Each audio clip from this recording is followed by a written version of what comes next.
We are live from Rowdy's with the Contractors Network. This is the Homeowner Show. My name is Kevin Hackett, and with me is Craig Williams. Hello, and welcome to the Homeowner Show. We're so glad. Hey, we're live. People are waving at us. Yeah, Stuff we're happens. saying hi to everybody. How you doing, Kev? I'm good, man. How are you doing? Yeah, doing really good, man. All right. Dude, I got called into a weird one. I'm looking at my phone and I'm talking to I'm not used to the camera being on me while you're talking. No, we're both. Hey. Yeah, we're both on the same camera right now. I can't cheat like I usually do. Nope. So, yeah, dude, we're out here at Rowdy's. We're having a good time. I'm one bourbon in. Oh gosh. So here we go. the night is young.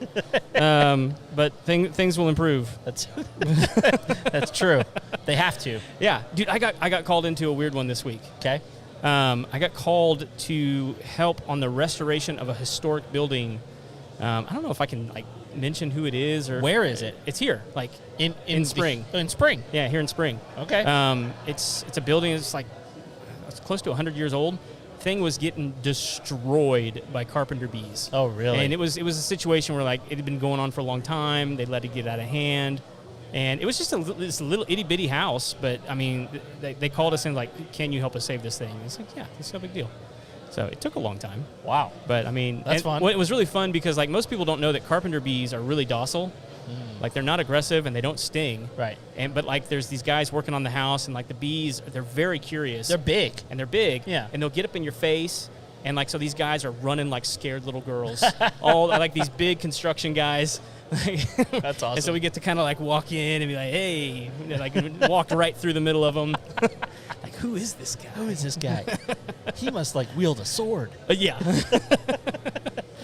So anyway, that one was pretty cool. We can talk about that one some more. Yeah. But I did something crazy. We really got to talk about this one. Okay. So I haven't even told you this, but we are rebuilding that fence, that little small fenced-in area in our backyard, right outside our back door. Yeah.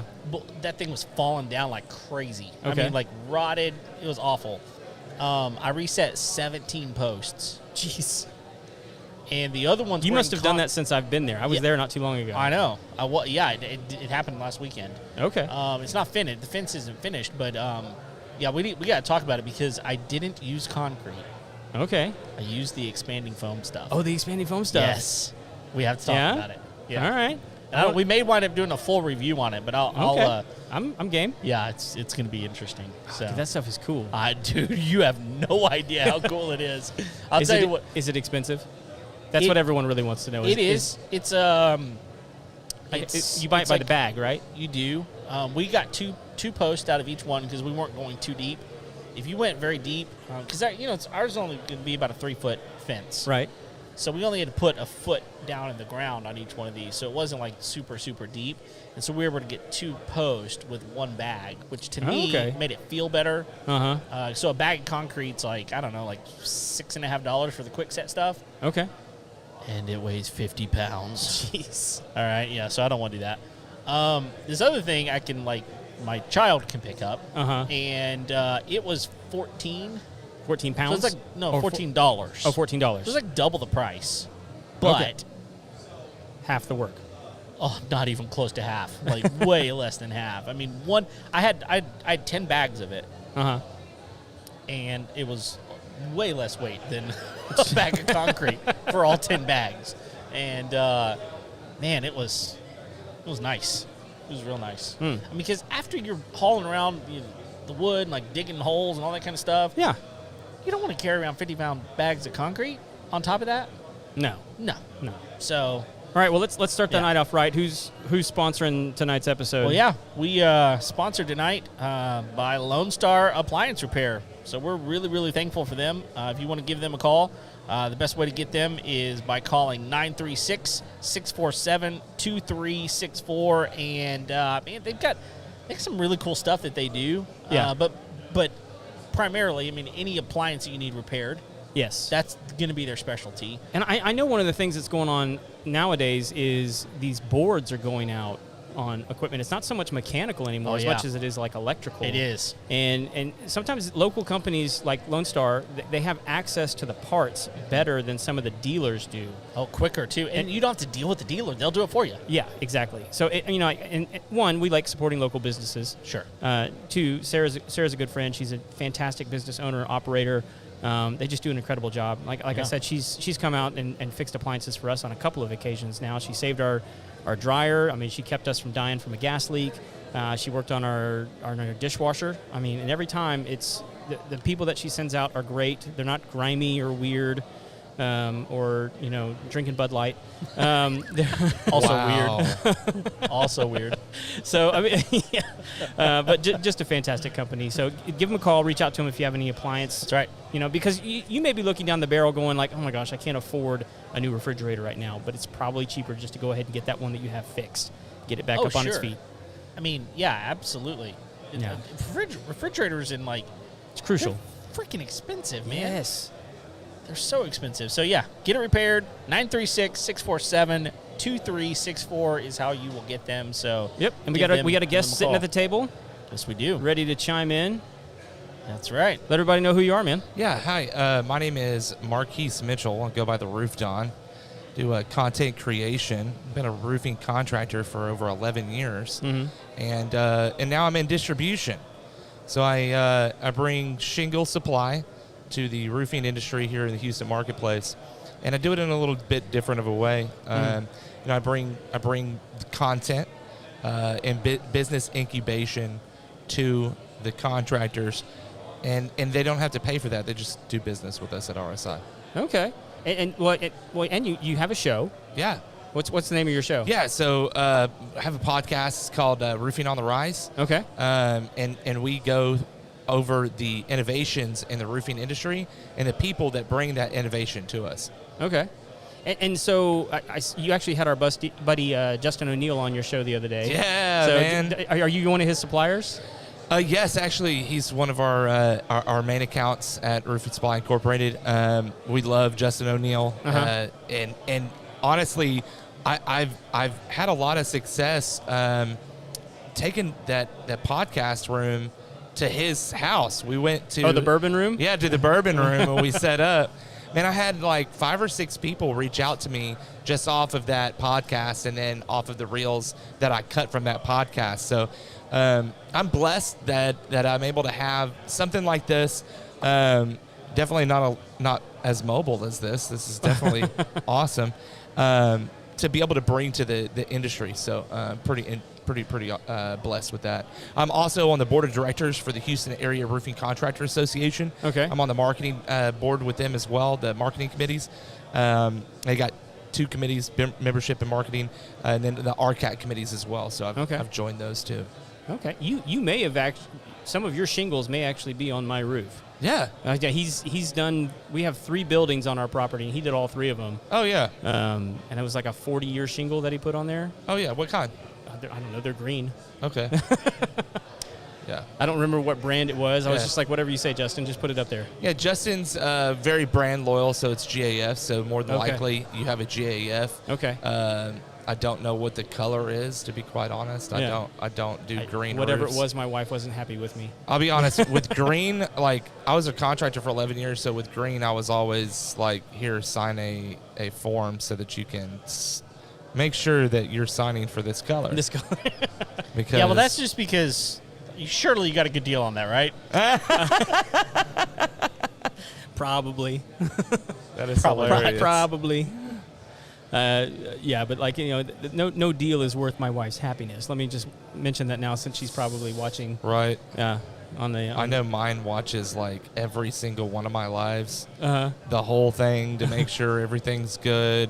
She's watching to make sure you don't tell stories on her. That's what. Well, here's the thing: is that when I do, because, I mean, which means I need to goad one out of you now. So she does so she does TikTok videos while I'm not home. Oh, okay. So, and that's cool because I do a lot of content whenever I'm not around her. Uh-huh. So it's kind of a trade-off, but like, when I'm networking, like right now, if the kids are awake, then she's probably not doing videos, but like in the evening, if Right. I'm still networking, which I probably will. She's gonna be doing TikToks, bro. Like she's making them or Yeah. she's watching them? Yeah, she's making TikToks. She creates as well. Okay. Yeah, we're a creator home, so we like to create more than we consume. So are the ones that she's making, are they about you? No. No. Oh, you're No. not even brought into the process. No, she's not either. Okay. Oh, she's making them for other people? She's not in mine, Oh, okay, I got you. right? So Yeah. like, I wouldn't want her to have me and her. It's all about being original and being authentic.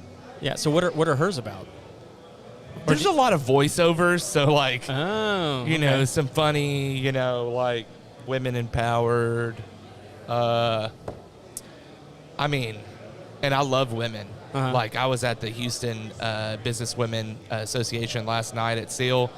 Shout out to the Business Women Association at Houston.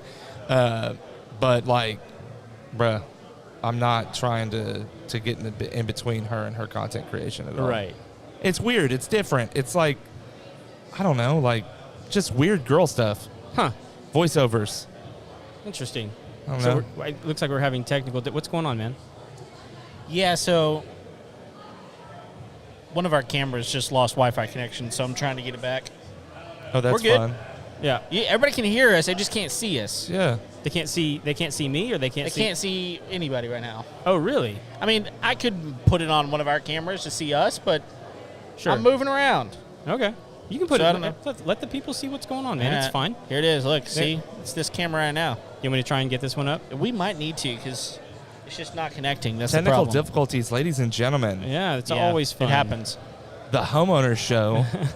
It happens. You see that one? It's about the journey, not the destination. That's right. That's what I always say. I really preach this big. I think the journey is extremely important. All right, we're gonna get it up here in just a second. So you're on what was the name of the board that you're on again? Houston Area Roofing Contractor Association. Okay, so what does that do? So Houston Area Roofing Contractor Association provides education for the contractors in the area, Greater Houston area. They're connected with the Greater Houston Area Building Association, GHBA. Okay. And also RCAT, Roofing Contractor Association of Texas. So those are a few associations that help govern what we do in Texas. One of the big things that we're doing is licensing with contractors in Texas, Okay. a voluntary licensing Because it's not program. required in Texas. It is not required. Yeah. But here's the thing: is I sit in circles all the time, and these are pretty high up circles, right? And these are contractors and business owners, and they gripe. I'll watch my mouth here. They gripe a lot about the issue of chucking a truck coming up and stealing a job or undercutting them or whatever, but then they won't go get voluntary licensed. Right. Well, why are you griping? Right. Get off your butt and go and study the test and go and get the licensing. Study the test and test out and pass. And if you can't pass, then study harder. Yeah. Like, that's the reason why there's a two chuck in a truck that's coming up behind you and taking your jobs and undercutting you. Yeah. You don't have anything to say that you're different or better. Right. Yeah. So I'm glad to hear that there's a test, and I'm asking for a very specific reason. Yeah. Like what do you have to make on this test in order to pass? I have no clue on No that. clue. You haven't taken I just joined the government committee. Okay. Right. Actually, haven't actually joined the government committee, but I'm about to join the government committee. Okay. So I'm in like the marketing committee, about to be in the membership committee, on the board, and they're just like cycling me into each committee. Like, Yeah, right. They just pop up, you know. Well, because Pretty excited about it. the same thing happens in our industry. It's just a little bit different because we are licensed through the state, Yeah. right? But it also depends on what department of the state that you're in Yeah. as to how much governance and oversight that you actually have. Right. We had a big issue come up a couple years ago where, most people don't realize this. As an industry, you can lobby to move out of a department, and there's nothing they can do to stop it, Right. as long as that other department's willing to take you. Yeah. And so our industry was talking about moving over to this other department, and this guy who's in our business group like kind of stood up and talked and said, look, I own an air conditioning company in that department right now. You guys don't know what you're doing moving over there. Like, you want to talk about how bad it is now? Just you Right. wait. Yeah. Because, for us, we have 2 inspectors for all of South Texas. all of South Texas. Yeah. Like just in Houston, there's over 30,000 companies like mine. Yeah, that's not enough inspectors. No. Right. I mean, like you can't even, I mean, like if you did 5 a day and you worked 365 days a year, you're not hitting half of them. No. And so it's just a ridiculous thing to even assume that we're going to, like that kind of regulation is going to have any sort of effect. So I'm happy to hear that you guys have something going on. I mean, when we talk to other people who do shows like ours in other states, I'm thinking like Eric G up in Portland, and just some of the other ones, when we talk to them and say like, hey, there's no regulation for roofing in Texas, they're like, what? Right. Because Well, it's not the case in most other states. right. So Yeah, so Ohio just put some legislator out there for the same thing because, for roofing? yes, for roofing. Oh, wow. So, They were unregulated up until now? Well, they still are. They still have to, go through the voting process. I don't know what happened with that. Been doing a lot of networking, so I don't know what day today is. Actually, I know it's Thursday. the 25th, but I thought it was going to be Friday the 25th. So half of my crew is not here because I'm an idiot. You don't calendar very well? I do. I use Calendly though, so like it just Yeah. gives me all my appointments. I have it all integrated so that it sends text message, automatic emails, and all that good stuff. So, I mean, it took me a little bit, but Google Calendar is the big thing. No. Yeah, well, yeah. I mean, Are we back up now? Well, by the yes, way? we are. We're Okay. back up, kind of. Welcome. We're good. The thing is, like, calendars. He's like, we're good. we live and die by them, man. Yeah, we like, do. I was talking to someone today, and I was like, you need to like put that on your calendar. Yeah. And he goes, it was on my calendar. Yeah. And he just forgot about it. It's So- hard, man. Whenever with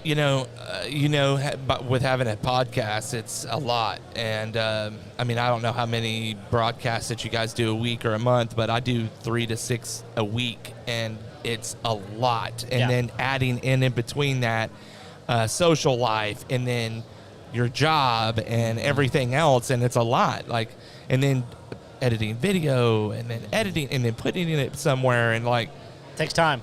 a lot. Yeah, it takes a lot. And so of time. where do we have time to do anything else? Nah. Do you watch TV? No, Yeah, me neither. I mean I try, Right. but I tell like- my wife to put it on like the background so Yeah. that I can like at least hear something. yeah, like no, like for me, this is just so much fun. So I've got an 8-year-old boy, and he Oh. loves baseball. Like when I say he loves baseball, I mean he loves baseball, and so we'll watch. So I'm a Rangers fan. Okay. Obviously, I'm wearing a Rangers hat. Yeah, it's okay. Yeah, I know. We'll forgive you. Well, it's fine. I mean, we're in first place. So, Okay, so well, you know, whatever. I have been all season, but But that's like okay. 2 games? Okay. No. We spanked that ass. Yeah, I don't Excuse think so. me. I don't think so. Excuse me. Yeah, But okay. we'll see what happens. I'm sorry. We'll see what happens. But he's literally in every pitch, every Really? single pitch at 8 years old, and so. Dude, I got it a is so much 9-year-old. fun. We're gonna have to get together. Yeah, man, it is so much fun just sitting there watching baseball with him, and so that like whenever I do watch TV, it is. So you with must have him watched. to do that. You must have you know. watched the Rangers get spanked by the Astros whenever they were here. Yeah, in that town. one time. Right. Yeah. I was at that game, so Were I was you? just like, yeah. Okay.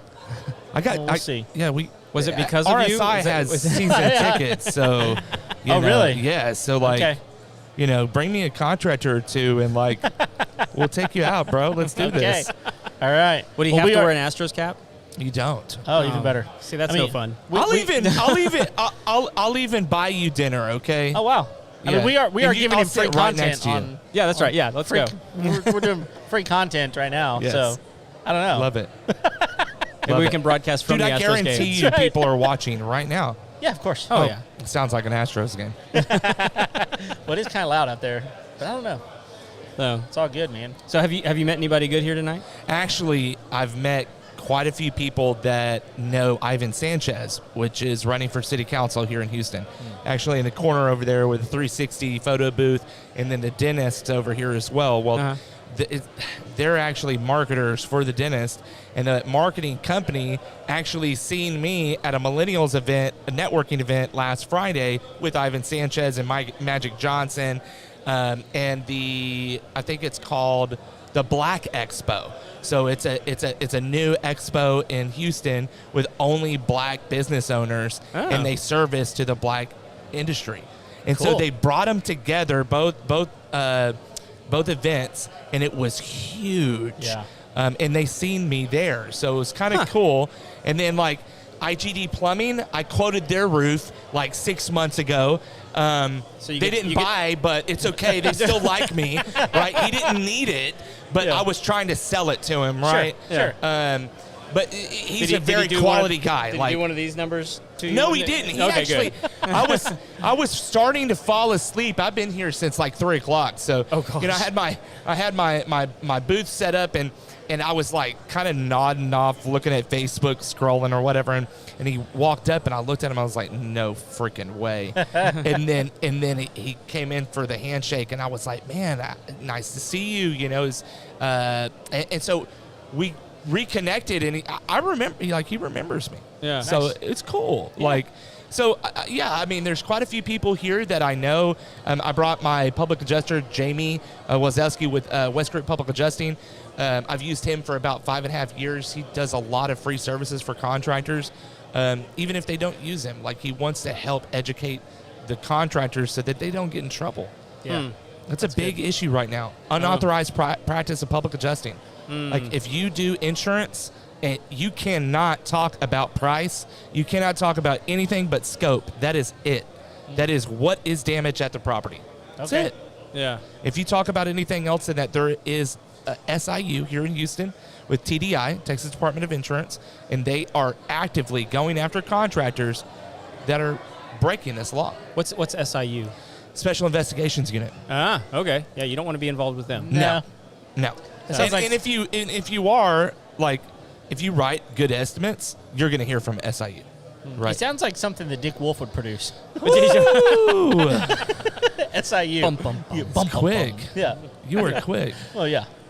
Yeah. Hey, so I heard you mention GAF earlier, and I've seen some stuff on. Are they the guys doing the solar shingles? Yes, actually, Justin O'Neill has put on a few of those. Oh, really? Yes, and we took my podcast to his whiskey cigar room, and we talked about GAF Solar, the ES shingle. That was actually like 4 or 5 episodes ago, so if you're watching Roofing on the Rise, go back and check that out. Okay. GAF's ES Solar shingles is an actual shingle, so it's like a TPO, a piece of TPO almost. It's nice and pliable, and it is non-rack mounted, so it's different. So depending upon who you are or what you think about solar, I mean, I know a lot of things about solar, and solar gets hot, and so do roofs. Right. And so it's mounted directly onto the roof deck, and I just feel like without like extreme additional ventilation, that there is definitely going to be degradation of panels in the future, for sure. Yeah. But I don't think it's really about like efficiency. And don't take that the wrong way, right? Like, if you're mean like watching JF, efficiency please do in- not sue me. It's Do you not mean what like I'm going after. efficiency in creating electricity, or efficiency? Yes. So, Okay. so if you think about, that's what you measure a solar panel with is your degradation of efficiency, what that's going to be able to put out throughout the next 10, 15, 20 years. Right. So normally, you're getting a longer period of time because it's got some air that runs up in between it. I don't know exactly how that they've done it. I don't know if they use the heat, but heat breaks things down. And so I've got to only imagine that it's got to be an accelerated rate for the ES shingle. I don't know, though, and it's not measurable because ES is new. Yeah. So, like, there's no lab that is going to tell us right now what has happened with that. Yeah, because it's such a new product. Yes, there's a lot we just don't know yet. Yes, it's just not. It's like getting a Tesla solar roof. Mm-hmm. Like, you're really buying the Rolls Royce. Right. Yeah. You're not buying. You're buying the logo, the label. Exactly. Yeah. You're not buying the solar. You're buying the slate look of the solar. Right. But And- like we need people to do that though, right? Because this is how we innovate. This is how we test. This is how we find things out. If you need a GAF ES solar shingle roof, you can reach out to Fair Claims Roofing. Justin O'Neill is an awesome guy, and definitely partner with him on a lot of roofing. Yeah, I mean, I projects. think he did like the first one in Houston, didn't he? Yes, absolutely. Yeah. Okay, so I can't emphatically say yes, and neither can he, because we've heard rumblings that there was somebody else, but I'm almost 100% positive yes. Well, until they take credit for it. Well, here's Yeah, the he's the thing. first one to take credit for it. Well, GAF gave him that recognition. They came and shot footage of him in nice professional videos. So they gave him that accolade. So I doubt that they would give it to anyone else. But anyway, Yeah. that's just me. Okay. Interesting stuff, man. Dude, Yeah. thank you so much for sitting down. It's good to meet you. Absolutely. I mean, I think we've been like crossing paths online, just never got to meet in person. Yeah, I mean, really, I think that content, I know content is a way in which to meet and to understand other people. Oh yeah. Right? Oh yeah. So now that I know I've seen your guys' stuff, I just haven't sat there and watched it. And we were talking about that earlier with content, like, or do you watch TV? No. Why? Because we don't have time to watch the Yeah. TV, Yep. right? Yep. But like, I'm definitely gonna have to jump on, sit down, and watch some episodes. Well, and the great thing is, like, podcasts, you can listen to it too. Like going up, Right. a lot of these guys, people are driving, at least in Houston, you're driving up and down the road all day. A lot of I'm not gonna windshield watch, time. Yeah. Yeah. I'm not going to watch something, but I can listen to something. Yeah. And, who wants to really look at our ugly mugs? oh wow, That's, yeah. I'm telling you, We So- were faces made for radio. That's right. And somehow we went radio for the bravado. video. Dude, So- let me ask. You guys both watch baseball. Yeah. I Yeah. don't. I don't watch sports. Okay. Period. I had two people today tell me that I look like Alex Bregman. I have no idea who that is. Well, I mean, he's an Astro. Is that who it guy, is? Okay. But Yeah, I don't think so. I don't either. I tried looking him up, and I was like, I don't really see it. But Nah, like I don't two, see it like either. like today, two different people. Females. No, Oh. one Yeah. male, one female. He's a lot taller than you two. Well, that doesn't really say anything. We are in a bar. That's true. This is true.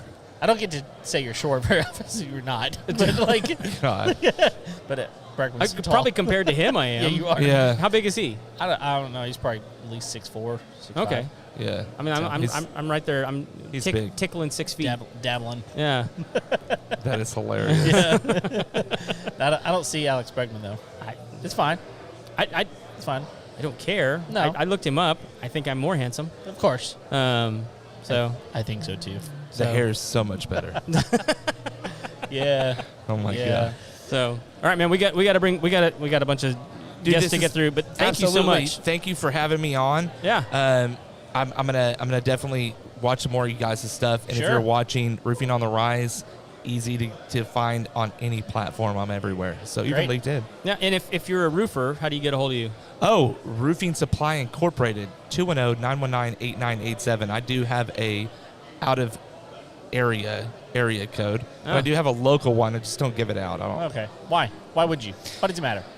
It doesn't matter. Because I've been doing business for over 11 years on one cell phone. Yeah. And so I might as well do all business there. And then like my wife, she has my digital phone. So everything I take videos on, she calls that like if my phone dies or something like that. So that's why. He has a walled garden. He's protecting That's it. Yeah, I got 2 phones.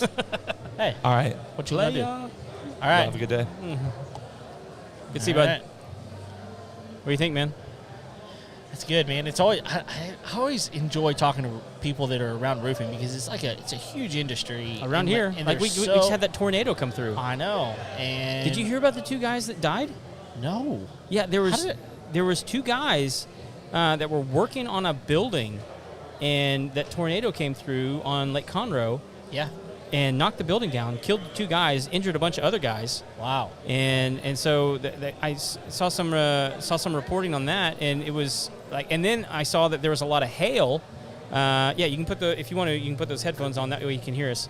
Yeah, and you know what I say about that? Rain, yes. Hell, no. That's right. That's what I say. Hey.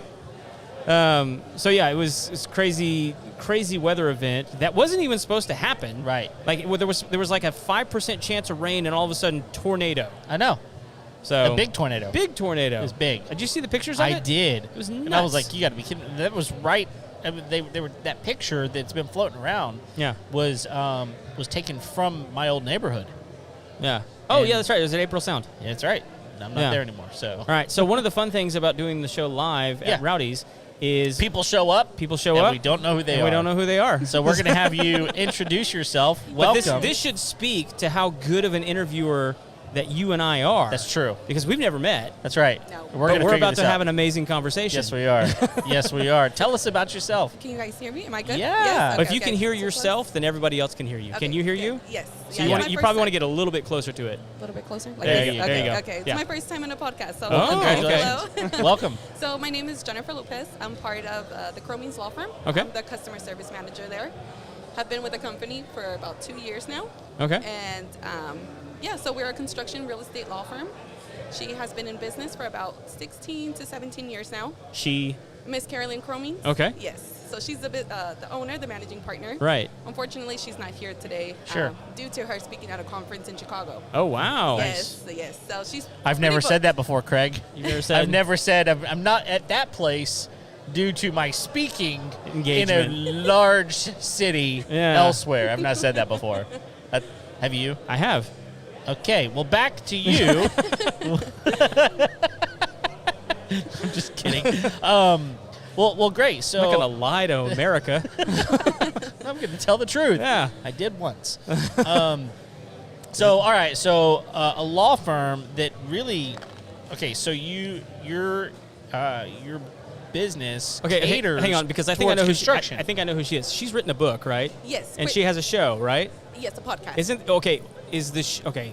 Hang on. Let's see how good my is the book. Stop Getting Screwed. Quit Getting Screwed. Quit Getting Screwed. Oh, wow. Yes. Okay. There So, you yes, That's one of her books, Quit Getting Screwed. Uh-huh. Which is great because it's a pun right for contractors To quit Right. getting screwed. to quit getting screwed. Yes. And Yeah. that's a good man. That was good. I'm sure she's happy. Her marketing team is happy that you explained All right. how that works. Well, I'm like, this is great. We've never talked to someone that does this specifically. So And then her show is a different name, right? So she has a podcast. It's called Quit Getting Screwed. And Oh, it's the same- okay. Yes, and then she also has 2 books. So Quit Getting Screwed and then Quit Getting Stiffed. Ah. So Okay. one teaches Make you. that one work, Kevin. oh yeah. Here we go. Ready? That's what it sounds like. That's what it sounds like. Nothing. It All sounds right. like nothing. All right. Yes. So we help contractors, all across the United States, business owners as well. Yeah. They don't receive payment. We help file liens, send demand letters. We help with their contracts as well. Yeah. New build contracts, residential remodel contracts, master subcontract agreements. Right. So pretty much the one-stop shop for contractors. Okay. So help us understand, like, how bad is it that y'all's business exists? That It this thrives. That this is now necessary. Oh yeah, we see the little guys getting screwed over, and that's Uh-huh. why we're stepping in and we Yeah. help the subcontractors get paid. Right. We see a lot of things in their contracts that we help review, and we're like, wait, these are a whole bunch of red flags. Let's make sure you're well protected. Yeah. Negotiate this part and whatnot, because it's brutal out there. And That's really interesting. Yeah. So let me ask this question. So if I were a subcontractor, but I was going to, like, my primary job was to go find GCs to do jobs with, could I come to you and get a contract kind of built so that I can hand it to them, say, here's my or here's my contract, here's my terms or whatever, proactively, so that whenever whatever happens at the end, on the back end, if something doesn't work well, I already know that I'm secure. right. So usually with subcontractors and GCs, the GCs aren't going to sign the subcontractors' Uh-huh. contract. Yeah. They're going to give them, the GCs are going to give them their contracts. Okay. And it's like, that's when we'll step in and review that contract and Okay. red flag, negotiate this, take this out, Okay. all of that. So here's my guess. At that point, the general contractor is just going to go to the next guy. That's my guess. Like, Not all the time. Okay. You can negotiate it, and that's when we can step in and say, okay, well, let's negotiate this contract and make sure you guys, it's well balanced between both parties. Okay. Both parties are going to be well protected. It's not just the GC or it's not just the subcontractor being protected. It's both parties. that makes sense. Yeah. That makes sense. Well, and so I want to know how effective these liens are. Like, what's do you know, like, the percentage of them that actually end up getting paid out?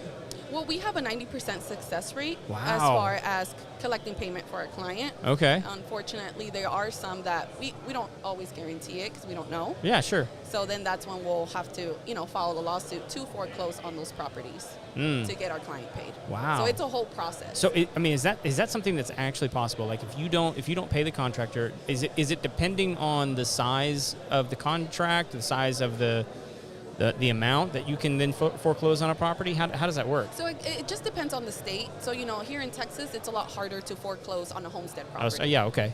So Texas protects Very much so. your homestead property, and it's going to be a lot harder to try to get paid on a residential home than a commercial property. Okay.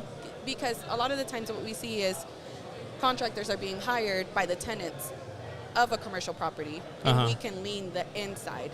Okay. If that makes sense. And Yeah. not necessarily the building, but what's inside of the building, and sell it so that our client can get paid. Interesting. So it's a lot easier with commercial. It is Okay. possible with residential, but just as long as it's not a homestead and it belongs to like an investment home or, Oh, if it's like an investment. Airbnb Okay, or- if it's like an investment property, it's much easier for you Yes. guys. Okay, that makes sense. Yeah, because an LLC can't have a homestead. Right. Yeah. So, Not legally. not legally. Yes.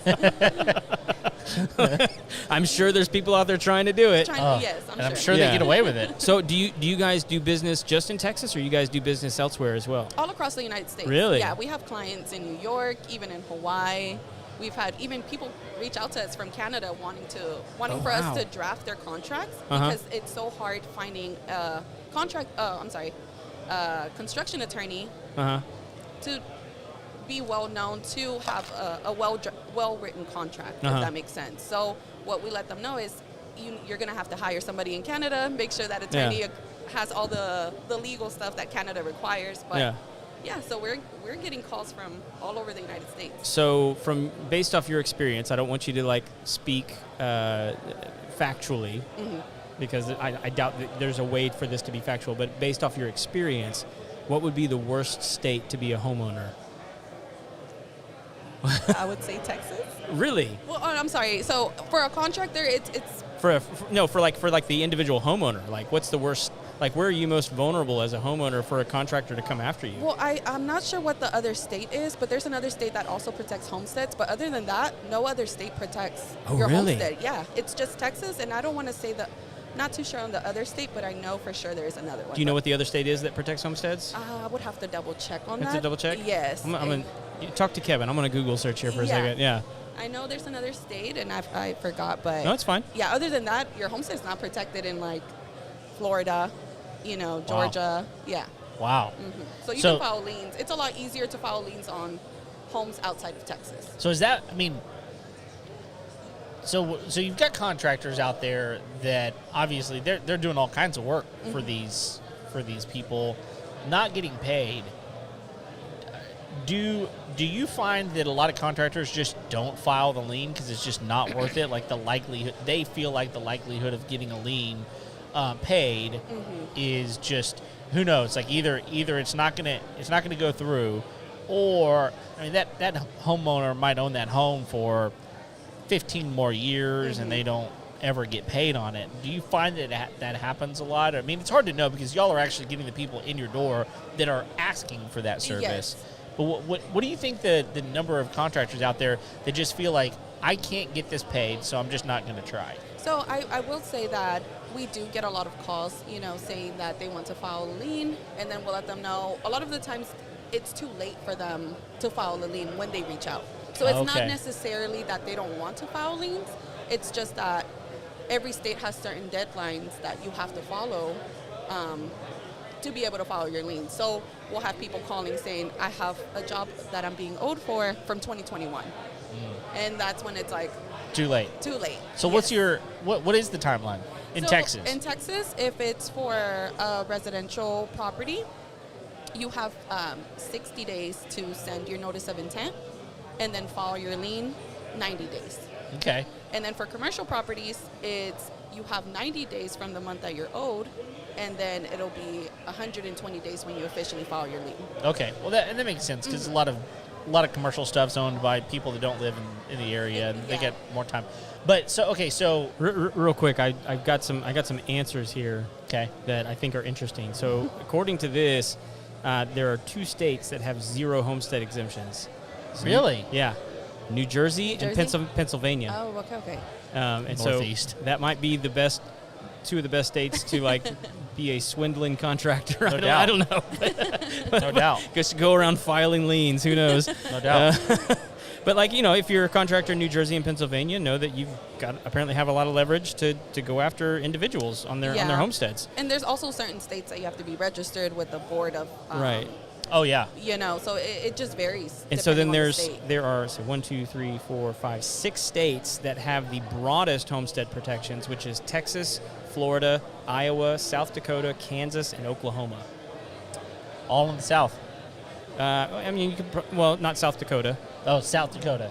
I thought you said South it kind of Carolina. depends on how you My think bad. about Iowa and Kansas too. I mean, I mean, yeah. they're like Midwest. Yeah, the Midwest.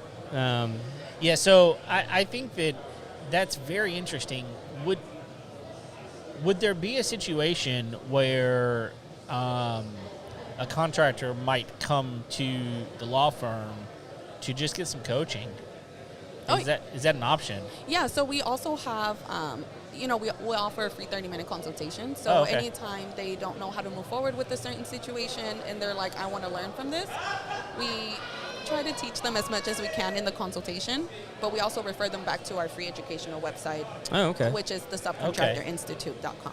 Or just like, hey, go buy our book. Go, Go buy the book. You'll learn a lot. Well, I mean, I think I'm really intrigued with this because I think that there are a lot of guys out there that they wind up getting into owning their own business, and contracting is a great opportunity, especially where we live. I mean, there's a lot of building happening, a lot of work, and even a lot of people from Mexico that are here that are just absolutely doing an amazing job, and they're able to make more money than they could anywhere else, and so there's a lot of always opportunity. high demand. Absolutely. Well, so I think that's actually a really interesting question because there are so many migrant workers, particularly here in Texas. I mean, like, does Texas have any protections for those people? So you can still file a lien, regardless of your status. Okay. So that's why we have a Spanish sister company called Defensor de los Contratistas, and it's basically for all of our Spanish-speaking contractors that need help with contracts, filing liens. It's everything that we offer with the Cromeans Law Firm. It's just we do everything in Spanish. In Spanish, yeah. Yeah, I think that there's so many contractors that they want to just go out and run their own business because they've worked for somebody else and just either they're not a good employee or they just feel like they got screwed over and over. And so, but they don't know what they don't know. Right. They And don't so- know their rights. Exactly. Right, yeah. And so it sounds to me like the Quit Getting Screwed book would be a great place for any contractor to really start Yes. and learn some stuff. I mean, Yes. if you're trying to build your business, that's a good place for some super foundational stuff, right? Yes, and especially like on our website, the Subcontractor Institute, we also offer free forms, free educational videos that Miss Carolyn has uploaded herself, and kind of teaches them about bids, what to look out for, and bigger commercial contracts and all of that. And also all of the lien laws for all 50 states are on there as well. Oh, wow. Okay. Yes. Fantastic. Well, and so if there's contractors, I mean, across the country, I mean, this people listen to this show from all over the country. Oh, yeah. If they need to get a hold of you guys, like, how do they do that? Oh yeah, just give us a call. You can always, either Google the Cromeans Law Firm or go to our website, thecromeanslawfirm.com. And then there's a section where you can fill out for a free 30-minute consultation, and then I'll reach out to schedule that for them. Okay. So how long is your boss going to be in Chicago? She'll be back by Tuesday. By Tuesday? Yes. Call her and tell her she needs to see if she can go have dinner at the Girl and the Goat. At the Girl. Girl and the Goat. Okay. Yeah, Stephanie Izzard is the chef. Okay. It will blow her frickin' mind. So Craig's actually flown to Chicago to eat there. Oh, Like, okay. for that So it's a reason. restaurant out there. Oh, yeah. Oh, Yeah, okay. for that Yeah, yeah, yeah. reason. Gone to Chicago to eat at the Girl and the Goat. No. Yeah. So you just went strictly for that. That wasn't the only reason. There was a couple other chefs we wanted to go see while But we it were was there. to eat. But it was to eat. It was to eat. It was worth it. Oh, yeah. Okay, you guys, I've told you this story. Yeah. Do you want to hear, like... Oh, yeah. So we had planned the trip we had started planning the trip 6 months out. We started making our reservations 3 months out. Oh, my God. At 3 months, I called them and I said, hey, I'm going to be here these 3 dates. I'd like to have dinner. We're totally booked. So sorry. Oh. Seriously, I'm 3 months out. And they're like, no, we're totally booked. That's And like, I was like, insane. what do I do? And like that, I'm flying up there to have dinner at this place. Like, what should I do? And she said, Yeah. look, we open the doors at 4 o'clock in the afternoon. Stop in at 4. We'll see what's going on. We'll see if we can get you in. I'll be there. So that, like, the very first day, it was like, okay, let's go there. So good preface for this story is I went to A&M, and I typically wear my ring pretty much everywhere I go. Gig 'em. Yeah, thank you. I still love him. Yeah, I know. Anyway, so we get there at 4, and we go to the front desk, and the lady's like, do you have a reservation? No. We don't. We were That's why told I'm here at 4. That's why I'm here at 4. And she goes, well, would you like to wait and see if we can get you in? I was like, yes, that's exactly why we're here right now. And like, there was nobody sitting in the restaurant. Not yet. Not yet. Not yet. And so they're like, well, just have a seat in the waiting area, and if you'd like to have a drink, we'll send somebody by. Great, no problem. Girl comes by, gets a drink order. Another girl walks by, and gives a little greeting. How you doing? Good. How are you? She as she's walking past us, she stops, comes back, and she goes, is that an Aggie ring? And I was like, yeah. How do you know that? And she goes, I used to date the nicest guy from A&M. Before I moved up here. He was so sweet. I mean, we're not together anymore, but he was such a nice guy. And so we just got to talking, and she's like, well, what are you guys doing here? It's like, well, we're here to see some chefs. We got a conference going on. We're just here to have a good time in Chicago. And she goes, oh, you guys got reservations? No, we didn't have reservations. They told us to come here at 4 o'clock, see if we can get a table. And she goes, oh, well, give me a minute. She goes around to the back. She comes back, and she goes, come with me. Takes us to the chef's table in the kitchen, where we spend the next 3.5 hours What? having the most amazing dinner. And like all night, like we had stuff that we wanted to try, Right. like that we wanted to order, but like all night long, the sous chefs are walking over and like, hey, you really need to try this. Hey, you really need to try that. Hey, you really need to try this. So like 2 things I had when I was there that just blew my mind. One was duck tongue, crispy duck tongue. How was that? Incredible. Really? Incredible. The other thing was blue cheese ice cream.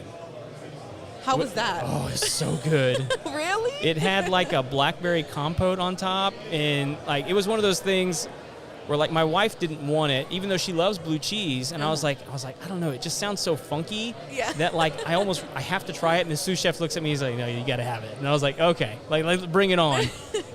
Amazing. Did you say that it sounded funky? Sounded funky. The blue cheese. Yeah, thank you. Ice cream. I appreciate you picking up on that. I did. Yes, I did. So, Wow. so anyway, if you talk to her, like, look, Stephanie Izzard, girl in the goat. Girl in the goat. I'm going to text her right now. Yeah. Do it. All right. Well, thanks for coming. Yes, thank you so much for having me. Yeah, thanks for sitting down. Yes. All Well, right. have a good you. night, and You too. meet some good people Yes, because there are thank lots you of them so here. much. Thank you. All right. right, bye. Cool. All right, man. Yeah. It's good. Hey, do you want to jump on real quick? Come on for 5 minutes because I want everybody to get to meet you. Did you meet this guy? No. Come on, man. We've only got like 5 minutes, but I wanted people to get to hear what. All right, so tell everybody. Yeah, get the mic there. Pull it down. Yeah, you're There good. you go. There you go. Okay, so right off the bat, tell everybody your name. My name is Ali. Ali? Yes, sir. Okay, and how old are you? 13. 13. So, and what do you do? So I go I'm like kind of like a photographer, Uh-huh. videographer kind of Yeah. guy. With Viva Houston, right? Viva Houston. Yeah, and you told me how long you've been doing this? 3 years. Look at this dude, man. He's all branded out. He's 13. He's been doing it for 3 years. I know. Amazing, dude. Yeah. Like, So I met you before the show started, right? And you were telling me about all that, and I was blown away about all the stuff that you do. It's incredible. Did you start it on your own? yeah. So when I was 9, I actually started a podcast on my own called Talking Nation Sports, and it was just me on my phone just recording about the new latest sports. And so I would publish it to Spotify, And after like the next year, we rebranded, called it Viva Houston. Got my uncle because he used to be with ESPN Deportes. Okay. And Univision Sports, I think. I'm not sure. Okay. And so we got him. He's like our host now. He's like the face of Viva Houston. Yeah. And then we go out to local events, talking to people, interviewing people, trying to get to know people. Yeah. So how'd you find out about this one? my dad is actually with Victory Smiles. He has a business called D Media, Okay. which is a media agency. Are they the ones with the camera thing over there? Yeah. Oh, nice. That's them. We need to get over there. Yes, we do. Okay. All right. Would you take a picture with us over there? Sure. Yeah. Okay. Awesome. Yeah. Let's do it. So you're doing events, and what do you do when you go to these events? So when we go like to events, like we went to the Sugarland Cowboys 2-3 weeks ago, and we went to interview some people at the game, see how their experience was, and we went to go by the, I forgot what it's called, like where the players are. Yeah. Well, yeah. We went down The there. dugout. Yeah, the dugout. Yeah. So we go down there, record some videos, and like right there at the instant, I edit the video, chop it up, and put it out to Facebook. Like right there, like 10-15 seconds, I'm done.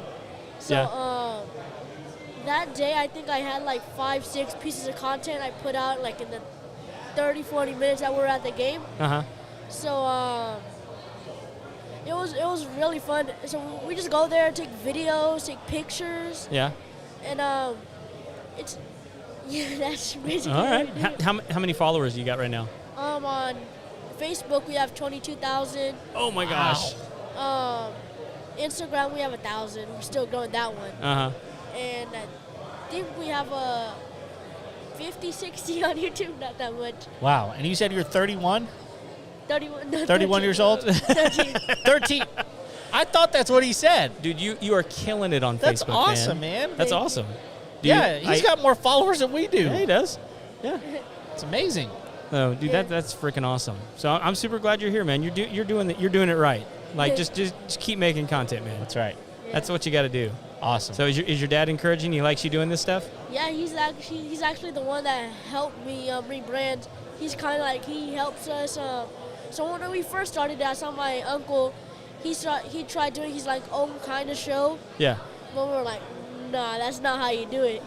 We'll lead you in the right direction. Yeah. So he came with us, and then we put some money into it. We're still investing into it. And this June, hopefully, we're gonna go to the NBA Finals. Nice. Wow. So So who's the coolest person you've interviewed so far? Or who was your favorite interview? Not the coolest. We don't want to who's your favorite? There was one, the pitcher from the Sugarland Space Cowboys. Okay. Do you remember his name? I don't remember his name. But I do have the video. I think it's somewhere on Facebook. Okay. What did you like about it? It was just to meet him. Like 4 or 5 years ago, I wouldn't have that experience. I would just have the same experience as all the fans, just being there. Yeah. And now I get to be there with the media credentials and go talk to the players. And then we were also at a concert. A Colombian singer. I didn't really have a good time because that's not my music. So Okay. I'm more into hip hop. But Okay. So who do you like that does good hip hop? You need to educate us because we don't know. Yeah. I like J. Cole. Okay. Or Drake. Or Drake? Okay. I know those names. Yeah. Yeah. Do you? Yeah. I don't. Okay. I need to get with it apparently. Yeah. Yeah. They're pretty popular in the Okay. in that realm. So I don't know their songs. I just know the names. Okay, so we got to get some other people. But if people want to follow you, let's get you some followers. Where do people find you? On Facebook, it's Viva Houston Podcast. Okay. And on Instagram, it's Viva Houston Media. Viva Houston Media. Okay. What about? Are you on YouTube? Yes, I think it's just Viva Houston. Viva Houston. Yeah. Okay. Well, if you guys get the chance, go over to YouTube, follow him there because That's right. it's nice to make money making videos on YouTube, Yeah. right? Yeah. Follow him on Instagram, but obviously you can jump on the party at Facebook with the other 22K. Yeah. Good that's grief, man! You're doing awesome. So, All right, dude, thank you for jumping in on us, and tell your dad to come over if he gets a chance too. Thank you. All right, Yes, sir. That's fantastic. I know. Oh, it's so good. All right, well, we're waiting for our next guest right now. I don't even know who our next guest is. Well, Christian will send somebody over. Okay, good. Yeah. Good. Dude, so did we talk a couple weeks ago about, I don't know if it was like on air or off air, about figuring out how to go live on Twitter? We talked about it off air. Off air. Yes. Okay. So we did talk about it. We did. Okay. Did you see the debacle this last week? No. So, DeSantis, He did yesterday, right? I don't know if it was yesterday or Maybe the day before, He declared his presidency live on Twitter. live. Yep, I did see that. And it was a disaster. It was awful. It did not go well. So, one, they crashed the servers, Yeah. which couldn't handle that many. So, it got to, I think it was 190,000 people were watching, and then it crashed the servers. And, there was, somebody that commented. It's not that many. It's not that many. No. Not for a presidential announcement. No.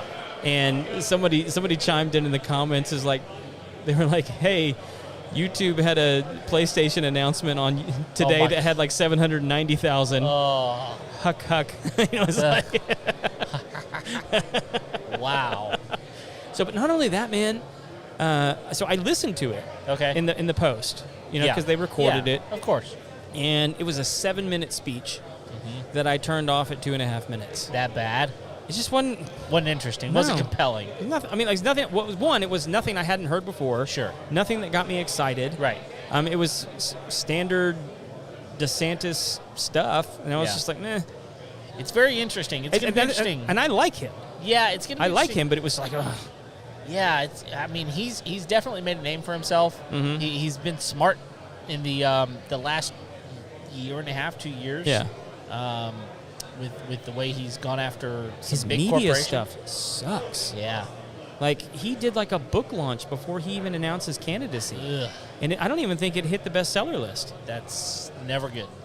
But he's still super popular. He's super popular, and he's the best alternative to the other guy. yeah, And we'll see. I mean, a lot of people like the other guy. A lot of people don't. yeah. So it's going to be interesting.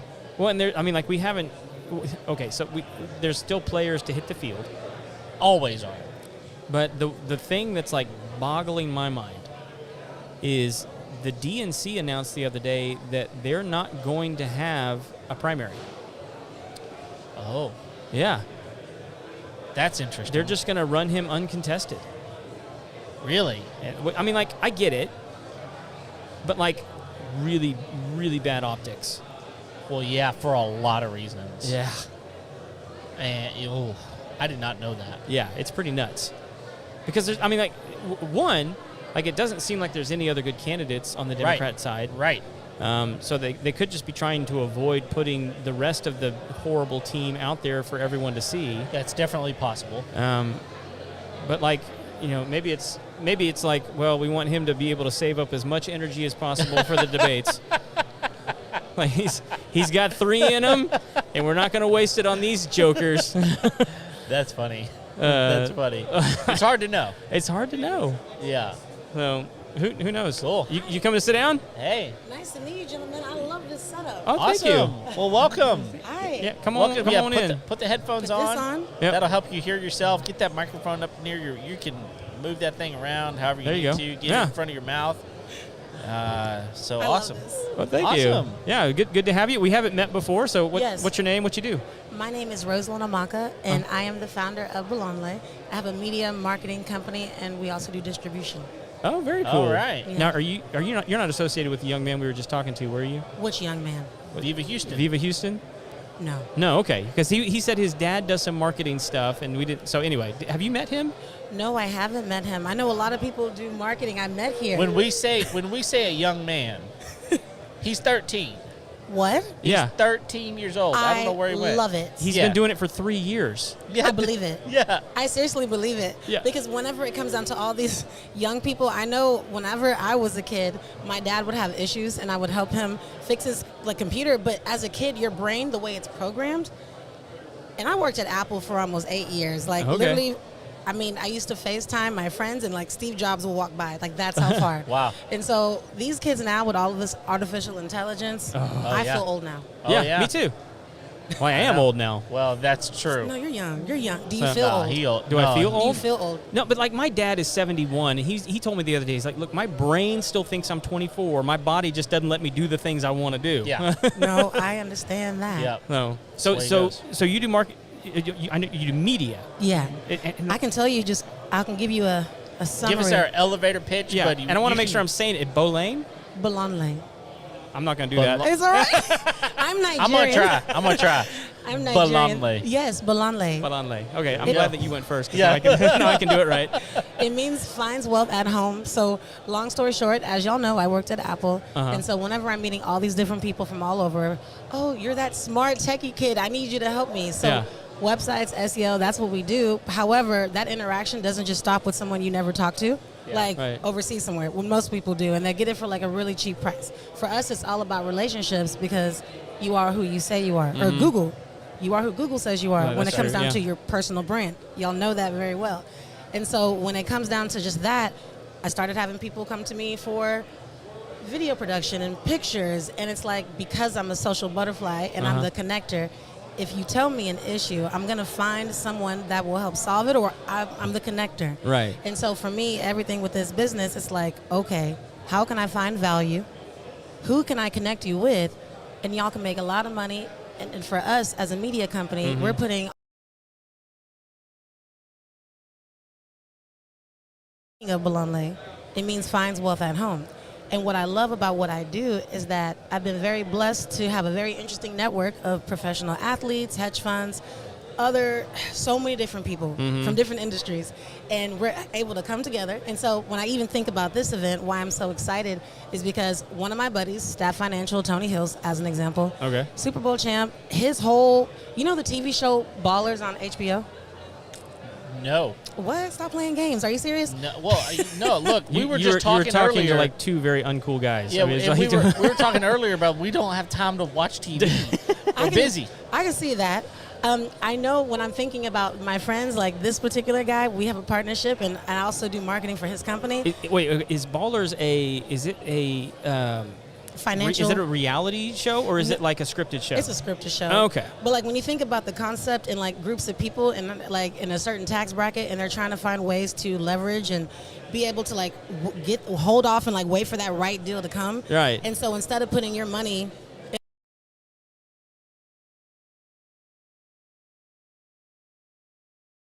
and then you're putting into the bank account, and you're not making any money just sitting in the bank account. Right. How about we strategize and leverage this, put it into a tool, so that way when that opportunity comes, you're ready, and that money is yours tax free. So things like that. Yeah. And then being able to leverage, get more real estate. I love learning so much from my friends. Yeah. And so that's the part about what I like to do, and that's how the craziness kind of started.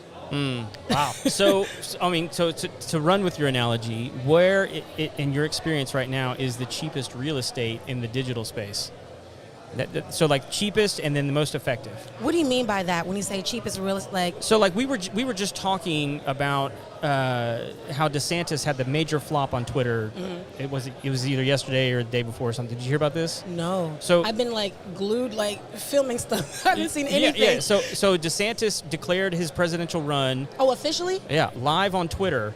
I like how he did it on Twitter. Well, see, that's the thing. It flopped because the servers crashed.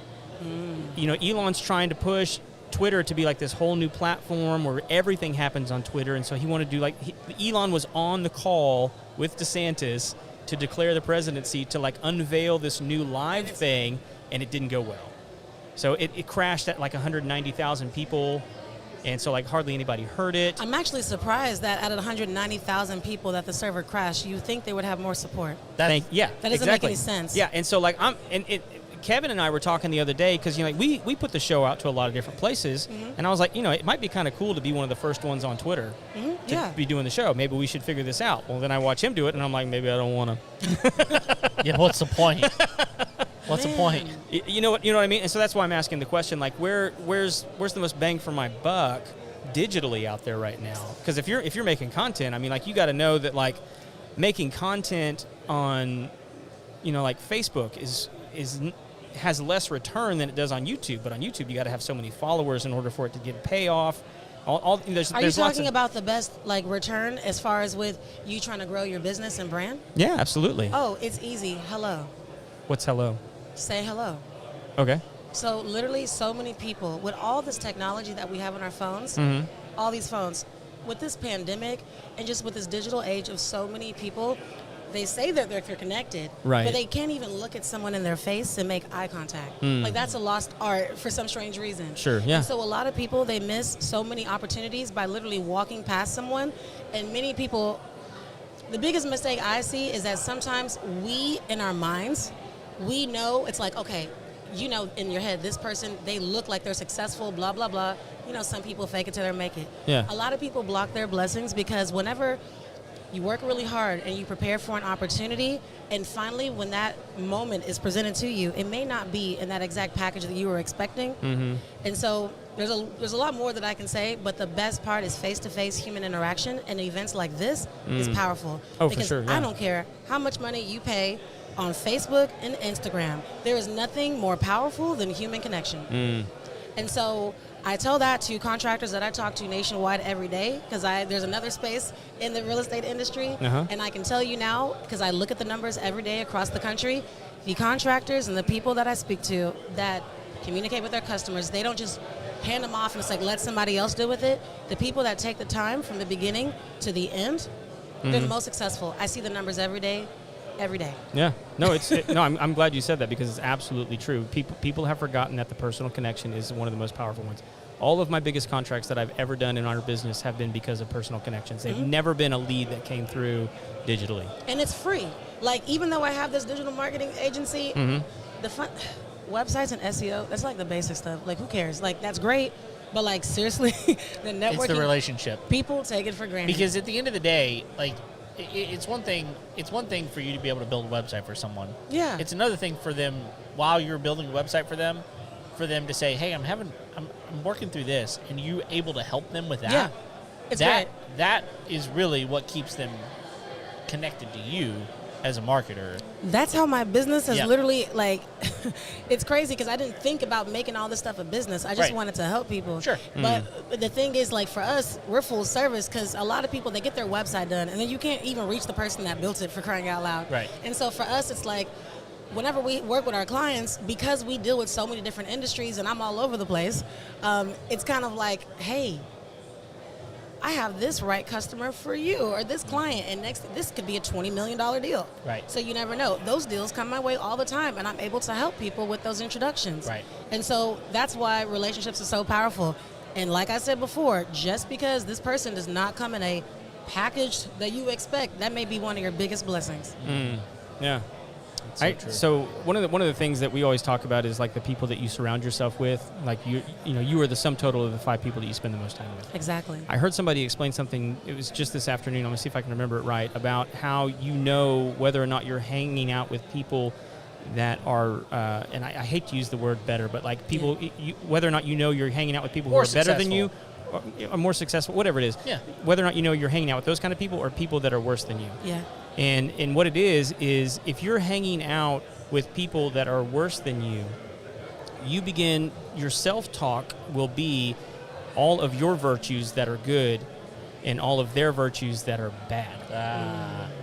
Because it's easier for you to elevate yourself above them. But if you're hanging out with people who are better and more successful than you, you begin to describe their virtues as good and yours in comparison as bad. And so that's when you know that you're hanging out with maybe the right kind of people that are going to actually help elevate you and take you to another level and encourage you, inspire you, challenge you, That was so beautifully said, because I can honestly say from my experience, it's crazy because I really don't care what a lot of people do. I want to know who you are as a person. Right. I want to know how you treat people.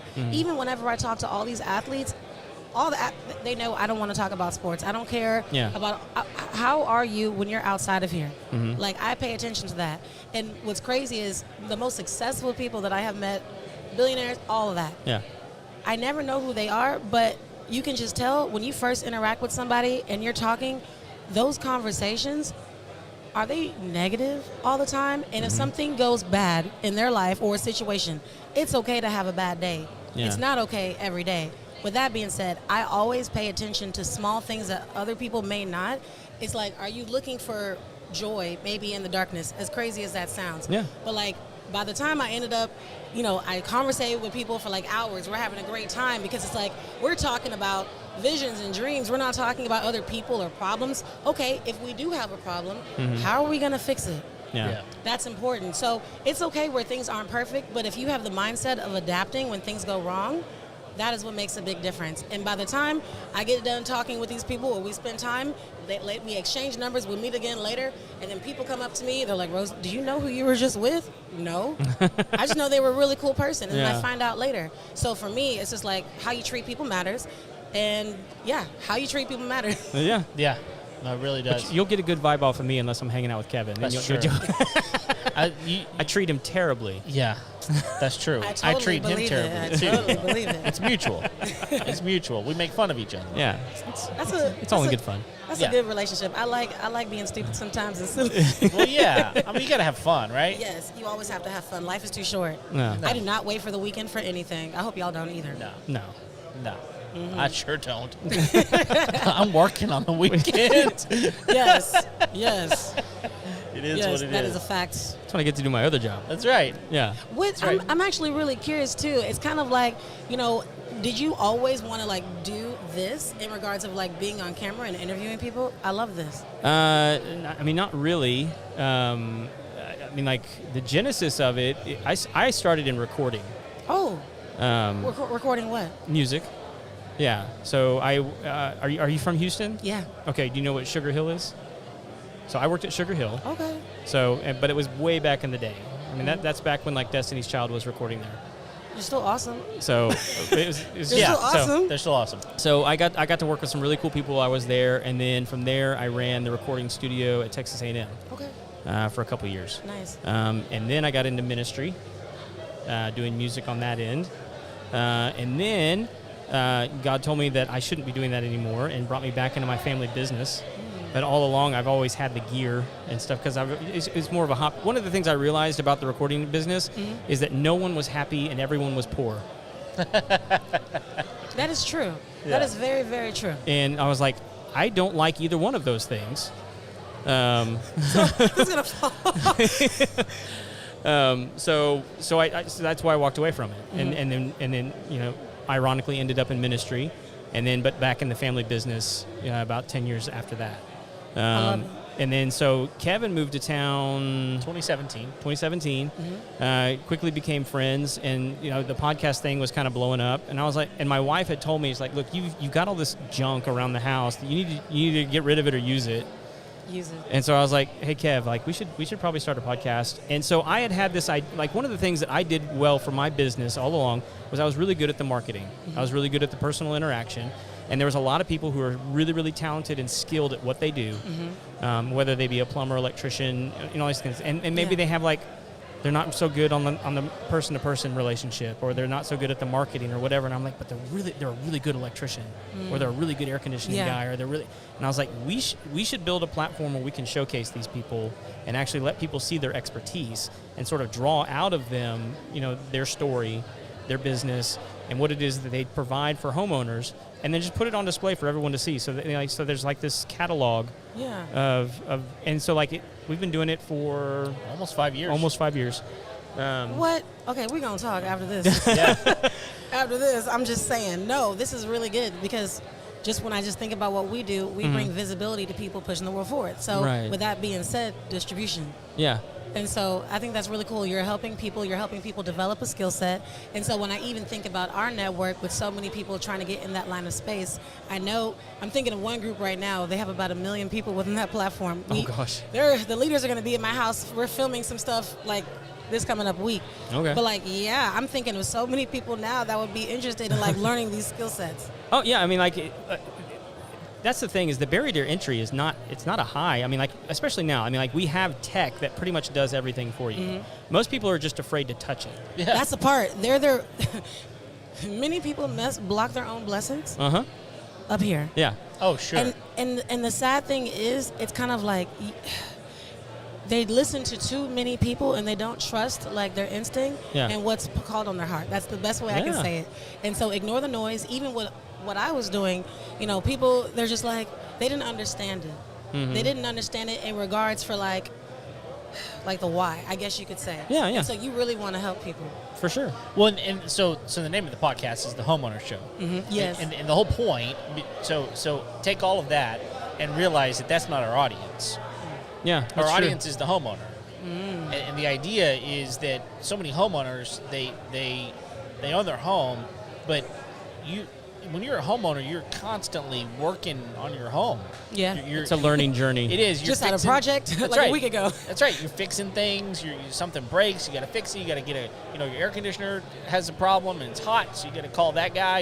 A leak, so you got to call that guy. Yeah. And at the end of the day, I don't know how to do any of those things. That's why I'm calling the guy. Yeah. And I don't know how to do them, but I do know that there are homeowners all over the world that are getting screwed by the contractors because they come in, they're like, hey, you got a leak here, but it's caused by this, and this, and all of a sudden now you got a $9,000 bill that really you probably only needed a $35 flange to fix something, right?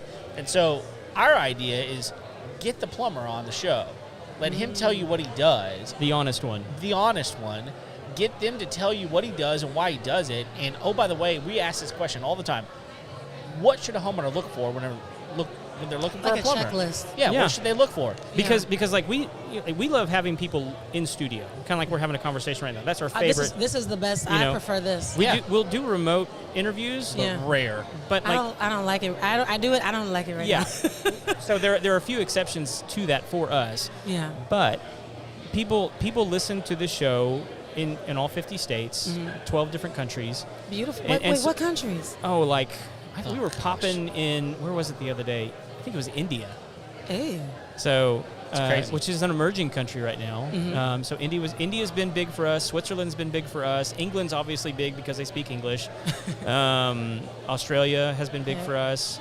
We've never really hit that big anywhere in Asia, but I think they have a lot of like Regulations. blocks to where stuff can't get through. Yeah. I think that's probably the biggest reason. But like, I mean, it's weird. It'll pop, and like I think some of it is we have a lot of listeners that like travel around the country, and so like they'll go there and listen, and then I think the algorithm kind of like starts showing it to other people while I'll they're probably there. give you some listeners from Nigeria and Ghana and South Africa just because I know when we share, I'm gonna definitely support. Awesome. Oh, nice.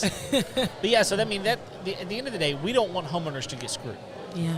And so our whole platform is the idea of, for a homeowner, what can you do to ensure that you're getting the best person to come and do your stuff?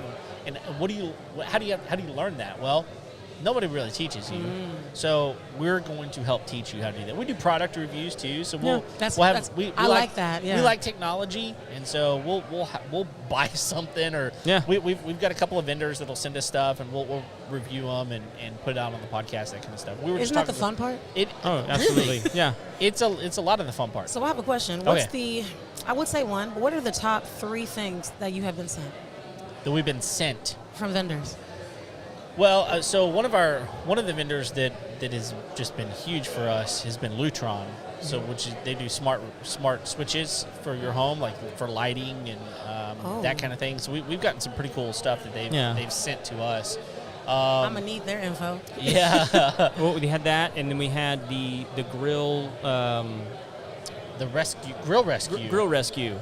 Yeah, that was which is a cool super cool brush for like your grill. Okay. So like like a lot of people use like the wire brush. Yes. So like that stuff It like flakes off. It hurts my. And gets in your food. Yeah. And so like this guy invented this brush that cleans your grill just as well, but with no brushes. He's a fireman. Yeah, he's a fireman. It helps reduce fires that start from your grill. Cool. Yeah, it's a super cool like brush. And then we had a guy that sent us he had like a CNC machine. And it's up on the wall in the studio, but it's our logo that he cut out of wood. That's cool. And so we hang it up on that's hung up on the wall behind us. We thought we were gonna have a pretty cool end with a new battery powered hand tool company. Ego? Yeah, Ego. Yeah. And that didn't actually pan out, but like we thought we were like he was getting ready to send us a chainsaw and we didn't get it. But yeah, I mean, at the end of the day, like we also don't press for it a whole we lot. don't. Yeah. We don't go after it because it takes work and time. Plus, like you don't want to. For us, we don't want to get locked into a product. Yeah. necessarily, so that we can't speak honestly about other products. Oh yeah, that would suck. Yeah, exactly. And you wanna make sure you're genuine, because it's like, no, I want to make sure if this is bad, y'all don't get this. Right. Or like, how about I'm gonna give this back to you? How about I don't say anything because I don't want to mess you up? Right. So- Well, and that's well, what no- we've told everybody is like, look, if you send us a product, we're going to be honest about it. Yeah. Yeah. I respect that. Yeah. I would want that honesty as a homeowner. Sure. And so I'm always looking at reviews for stuff, and I'm like, okay, this is worth it. This is not, but that helps. Well, check this out. Tonight's episode is actually brought to you by. That's right. An appliance repair company called Lone Star Appliance Repair. She love just it. teed it up for us right there. Did, yeah. And, Hey. and that's one of the things that they're built on is like not screwing the homeowner. Yeah. Because it's like so many brands are out there going, well, if you just buy another one, right? And so we're doing a couple of things. We're Yeah. putting stuff in the landfill that really shouldn't be there probably, and we're wasting money. And so you get a repair company out there that actually knows what they're doing. They come out there, they repair your product, and you get to keep it. Can give you an honest response as to whether or not you need to get another one or this one can be fixed. Right, And most of that's the time, true. it can be fixed. Most of the time. And I just thought about something random, because I talk to homeowners a lot when they're dealing with contractors, and I'm thinking about it now. Like, something that what I'm learning every day. Have y'all thought about being able to have like a life insurance policy and use that just for like a roof or a repair? So that way, whenever it's time for that moment, you're not stuck. Because like, You mean like borrowing against your life insurance policy? Or- no, getting Okay. a policy just for repairs. Ah. So that way, whenever it's time, and I'm saying this because I talk to people all over America that now, because they didn't prepare, they're now paying for roof replacements and things like that at 10%, 35% interest on stuff. When if you had a policy when that time was there, take the money out, put it on there, you're done. Uh-huh. I may sound stupid. I didn't know that there was such a thing. I didn't either. Is there such a thing? Where, I'm learning a lot. Just where do you get such a thing? learning about life insurance, and I'm actually studying to get my license now. I'm not done yet, but it's like there's so much information that they don't teach in school. It's almost upsetting. It's intentional. Yeah. Sorry, I'll just say that. He was sneaking over your shoulder right Yeah. there. Just saying See you, hi. Randolph. No, but like I'm learning a lot. I can't wait until I officially get my license, but it's crazy how people are able to leverage life insurance in a way where people think about death. And I'm telling you, these people that make money, they're taking it, they're leveraging it by getting loans, using it as collateral. Okay. And so that way, if you're trying to get, there's so many different ways to strategize. Yeah. And so, like, let's say if you need money, you take this loan, it's as collateral, you transfer that to the bank, and then so there's ways. Yeah. So are you familiar with Patrick Bet-David? Yes. Yeah, because he, that's how he made all his money. Oh, I didn't even think about that. No, I didn't know how he made it. I just Life figured insurance. it's a smart strategy. I had a buddy, he was basically telling me his strategy for all of his nice $300,000 cars and life insurance. Yeah. And so it's there's strategies, but when it comes down to just that, people think they need a lot of money. They really don't. They really don't. You can still like make sure whoever you have like in your area, in your state, not every agent is the same. Not every life insurance policy is the same. I do not, well, I'm not going to say what I recommend or don't, but whole life is amazing. I'm going to just say that. Yeah. Because when it comes down to infinite banking, if people have not heard of that, they need to greatly look up infinite banking. I do know, like, on my podcast, the NFL player, Tony Hills, with his company, he talks about that. That's his whole brand. And they're doing so many videos showing everyday people, like, you don't need to make $100, $200, $300, whatever your tax bracket is, you still can do something for your family. And some of these tools, like, there are these products that will pay you tax-free, like, for 5 years if something happens to you. Or it's just so much stuff that people don't know. Yeah, no, my wife is heavy into life insurance, mostly because she's just like, I don't want to work when you die. Yeah, Like I think there's like 4 different policies on me at this point. yeah. And like, I think only one of them is a term policy. The rest of them are whole policies. So I think the one of them I've had since I was 15. Whole is great. Yeah. Term really doesn't statistically pay. No. Because then it's, see, that's the part where I didn't want to keep going, because if somebody's listening, oh, I have term, but whole life is great. And then, Term is what it is. It's a term policy. Like, you should only have it for a short amount of time, and then you should be investing in whole policies. and whenever you think about just wealth strategies, things that I'm learning right now, it's just people just tell everybody to look up infinite banking. Okay. Infinite banking, tax-free, you're protected. Like, there's just a lot. Okay. And then if you ever needed your money, some of these companies, I won't even say because I want people to look for themselves. Yeah. Some of these companies, if you're, let's say, needing money, and instead of pulling out money, let's say out of your 401k, and then the market dips, and then you're down $7 or $8 grand, other policies, because you're accumulating all this interest, you know, some of these policies, minimum 5% all the way up to 12% returns. Even in the recession, not the recession, the pandemic, when everyone was losing money. Same thing. Certain people with, I know. Certain people with certain policies, while everybody else was losing money, these people, they were getting 11% of their money tax-free. Dang. Wow. All right, so I don't want to skip over it because You're good. you mentioned earlier you have a podcast. Yeah, I just started one. How long ago?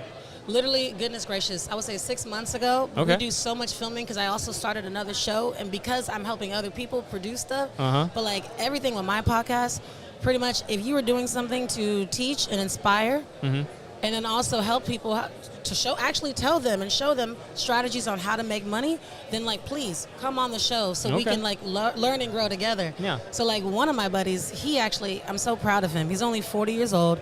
He's done over 9 figures worth of transactions. And when he's coming to my house, he's coming in a couple of weeks and we're going to film. He's going to show people how they can make $100,000 in 100 hours. He has a proven system.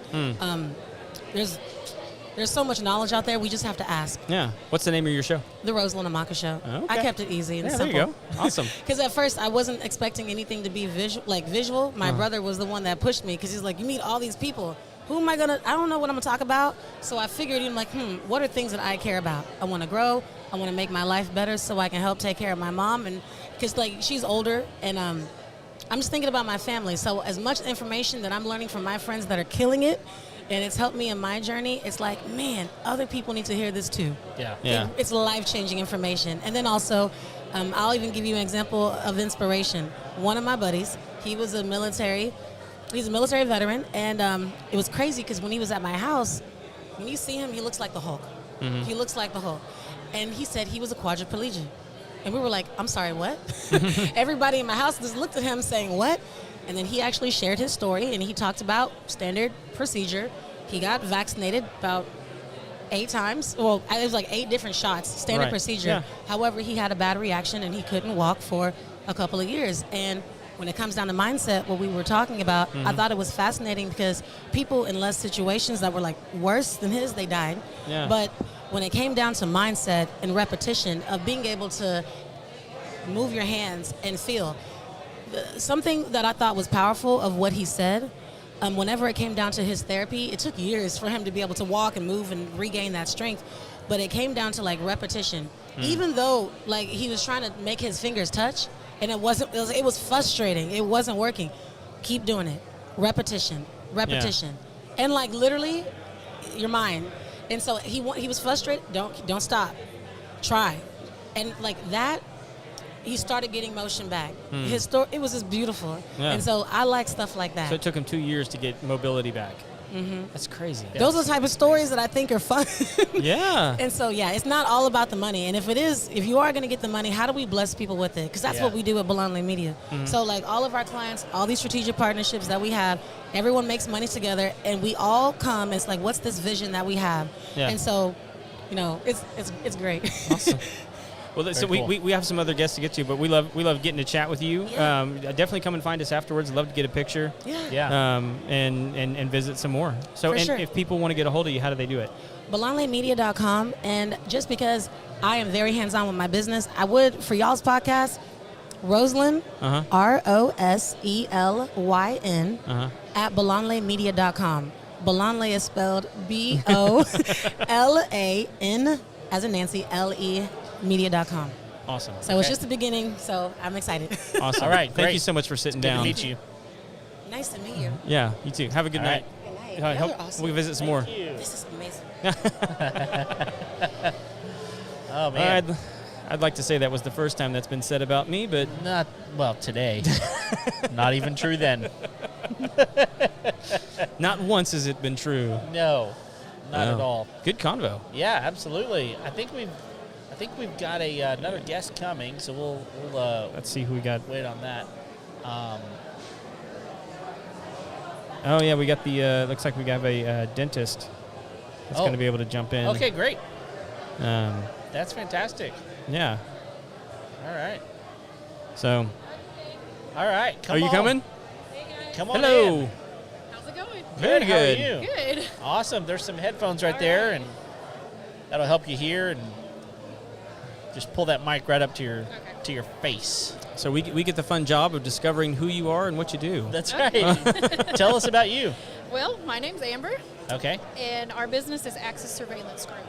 So what we do is we have video surveillance cameras that we place around construction sites, Oh. and we monitor these cameras from dusk until dawn. 7 Is days this like a the little week. high-tech rig I saw over here? Exactly. Okay, yeah. Yes, I saw some sir. blinking lights over there. All right. Before we get too much further, pull that mic a little bit closer. Oh, okay. There Is you that go. better? That is All better. right. Yeah. Okay. Yeah. No, that's great. So y'all do like around construction sites, Correct. and you monitor them. Yes. Okay. And so we do residential or commercial, really whatever the client needs. Yeah. Okay. Are these the rigs that I see sometimes? They're like on wheels. That No.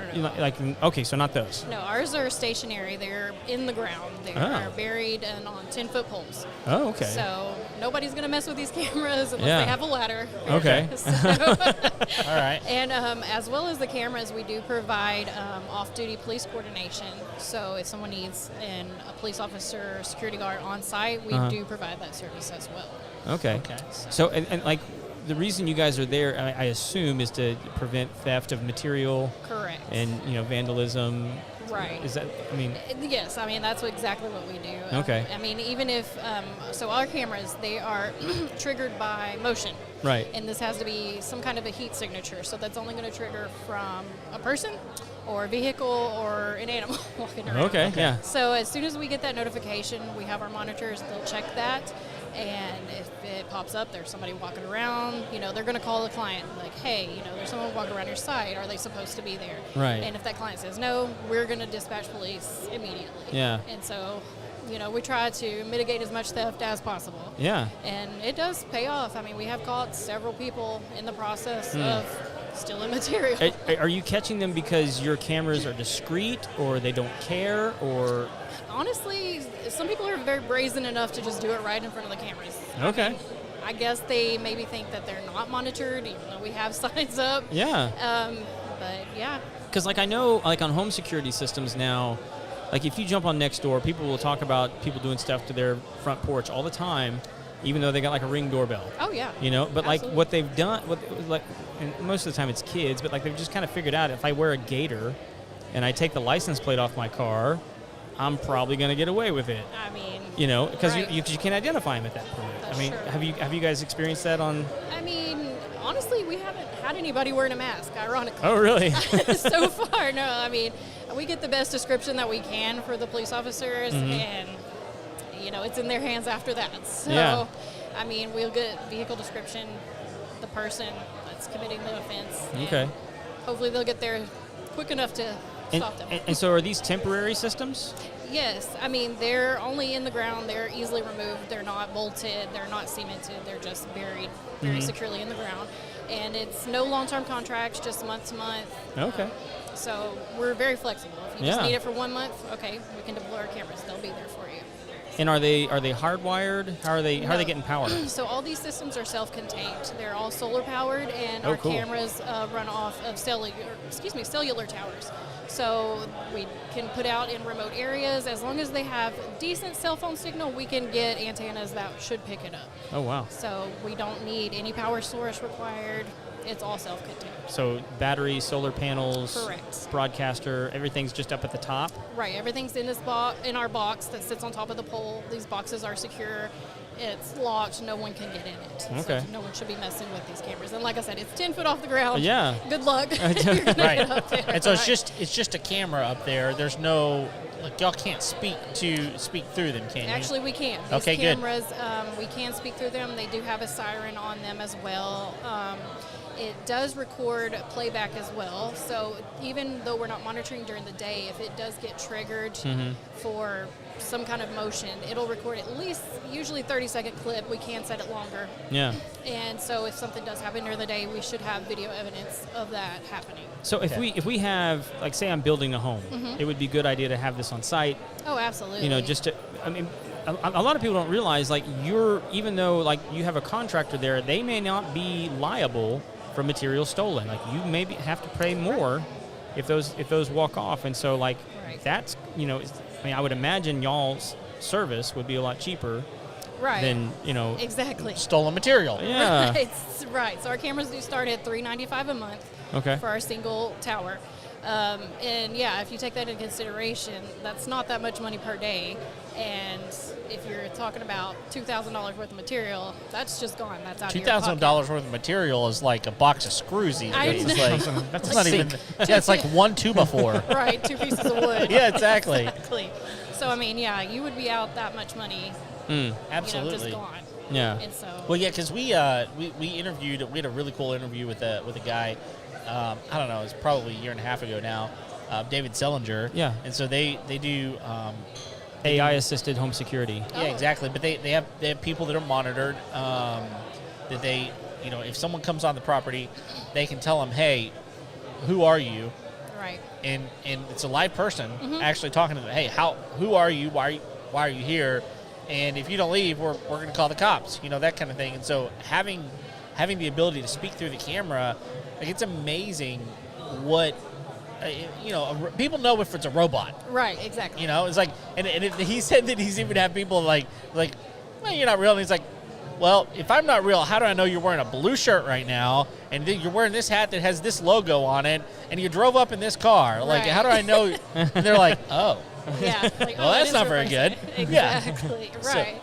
It does. I mean, that makes a big difference, and we can't say like, hey, who are you? And some people do like, hey, I'm the sheetrock guy or something. Right, So I yeah. mean, that does happen. But our monitors are very good at watching that. Anything that's triggered, and if there was someone walking around, our monitors are going to call the client. They're going to be like, hey, there's a guy walking around the back of the house. Are they supposed to be there? Yeah. And as soon as they're like, no, then we're going to dispatch police. So, I mean, our monitors are on it. Yeah, it's pretty easy to get to know. Like, are you the sheetrock guy? Like, I'm the sheetrock guy. Right. Okay. Well, like, why are you fidgeting and starting to run? Right, exactly. It's like, I'm not the sheetrock guy. I mean, I don't know. Leave me alone. I was told to say sheetrock. Sheetrock. Sheetrock. Why are you're so nervous right now? Exactly. All right, so I got to know what's the weirdest thing you've ever seen come across the camera? We had a guy. I'm not sure if he was on drugs or drunk or something, but Let's just he was assume just drugs. like Yeah. going around and just stealing trash from one of the construction sites, like literal trash, and we were like, okay. So, I mean, He's Like- cleaning. right? I mean, I think you have just an wanted orange the peel, trash. sir. That is an orange peel. And the reason I said orange peel Uh-huh. is because we just got through building a house for my mother-in-law, and I have never in my life picked up more orange peels oh my gosh. than the construction workers that left. Orange peels on the ground. Oh my goodness! I mean, literally a day I would pick up 20 Oh, wow. orange peels every day, and I'm like, well, they never get sick, I guess. I would just leave them there, man. Just You'll li- get like a citrusy aroma Well, around I have the property. dogs Uh-huh. that will eat anything. Are orange peels bad for I dogs? can't imagine they're good if you eat 20 of them. Why? Yeah. So anyway, but that's hilarious. Yeah, maybe you'll get an orange tree. Probably not. Not that lucky. Not that lucky. Right. All right, so he's picking up trash. Yeah, just That's nuts. taking the trash. We're That's like, nuts. Okay. What did you do? Well, I think they had called the client because they were like, hey, there's this guy walking around, and they were just like, nobody's supposed to be there, but they watched him for a while. He didn't try to break into the buildings. He was just taking the trash. It's like, So could we're you bag that okay. up and put it on the sidewalk, Right. please, when you're done? Got a That'd roll be of great. Glad bags right over there. That's right. The next night you leave him there just in case. Right. You never know. He might be back. Okay, so that's actually an interesting point. So I assume you have a portal then that your clients who are renting from you can actually jump on and see Correct. what's going on. Yes. So if you guys have a question, you can go, hey, this is going on. Right. Take a look. Is this Do the we need- sheetrock guy? Yes, that's right. Is that right? Yeah. Yes, we do use the app, and so our clients do have access to their cameras while they're renting them, and so they can watch them whenever they feel like it. But we Oh, wow. are watching them, They can literally every night. just, So cast it up on the TV and just sit Yeah. there and watch the site all night long. exactly. So Why not? yeah. Well, I think it's a really It's good not like service. there's anything else good on. I mean, No, there's Right. definitely not. I love the service because, again, we didn't have issue at our house just because where the house was being built. I mean, Right. the deer were only thing interested in it, but I just can imagine. I mean, Yeah. a lot of people, they don't realize that sites like that, people are curious too, Oh yeah. and they just want to. I mean, I would imagine like the neighbor down the road, you getting a new house built. And after hours, they're going to go around with a flashlight and Right. start looking around, and maybe harmless, but it's like, here's the problem: the homeowner, even if they've not finished building that home, is liable Right. for people that are on their property. Absolutely. And so it's like, no, get out of here, Right. you knucklehead. And sometimes it only takes just bumping the siren at some people, Uh-huh. and they'll head out. I mean, we had that happen the other night. It looked like some just neighborhood boys Yeah. walking around, in the construction, and we just hit the siren a couple times, and they turned around and left. Yeah. So I mean, sometimes that's all it takes. But Yeah. our monitors are watching always. So Man, I had a friend telling me not too long ago that his son actually got in big trouble because they'd gone down to this area. There was private property. It was under construction. There were like new housing development that was going in down there. And they knew they weren't supposed to be down there, and there's cameras everywhere. And the cops showed up, and like wound up getting a phone call at home. I was like, "Hey, is this your son?" And he was like, "Yeah." And he was like, "You need to come get him because he's down here in this area." And like, right. if you don't come get him, we're going to take him, type of thing. And it was like, and of course, he got in quite a bit of trouble at home too. But like, I mean, a lot of that kind of stuff, like kids, they just think it's fun. Like they don't really know what they're doing. And Yeah. there's a lot of, construction sites are dangerous. They are. There's a lot of stuff just like hanging out that you might not see. I mean, you walk into something, a board that you didn't know was there, or Nails. there's nails everywhere. Right. Literally everywhere. And there's holes in the ground and like stuff that you didn't know. I mean, goodness gracious, I don't know. They're not a safe place. Right. They're really not. You don't need to be there. So cameras help Exactly. for sure. And it does help, even so, just having the cameras there present, saying they are monitored. It's a deterrent. It is a deterrent, Yeah. and it keeps people curious ones away, and hopefully the people that are brazen enough to steal, maybe they'll think twice. Yeah, absolutely. Yeah. Awesome. Well, if It's there's GCs out there listening or other companies that need your services, how do they get a hold of you? So you can give us a call at 936-553-8582, or you can go to our website, which is accesssurveillancegroup.com, and we have a little form on there that you can fill out, and we'll have somebody contact you. Cool. Are you guys on any social media or anything? We like are. that? We're on Facebook.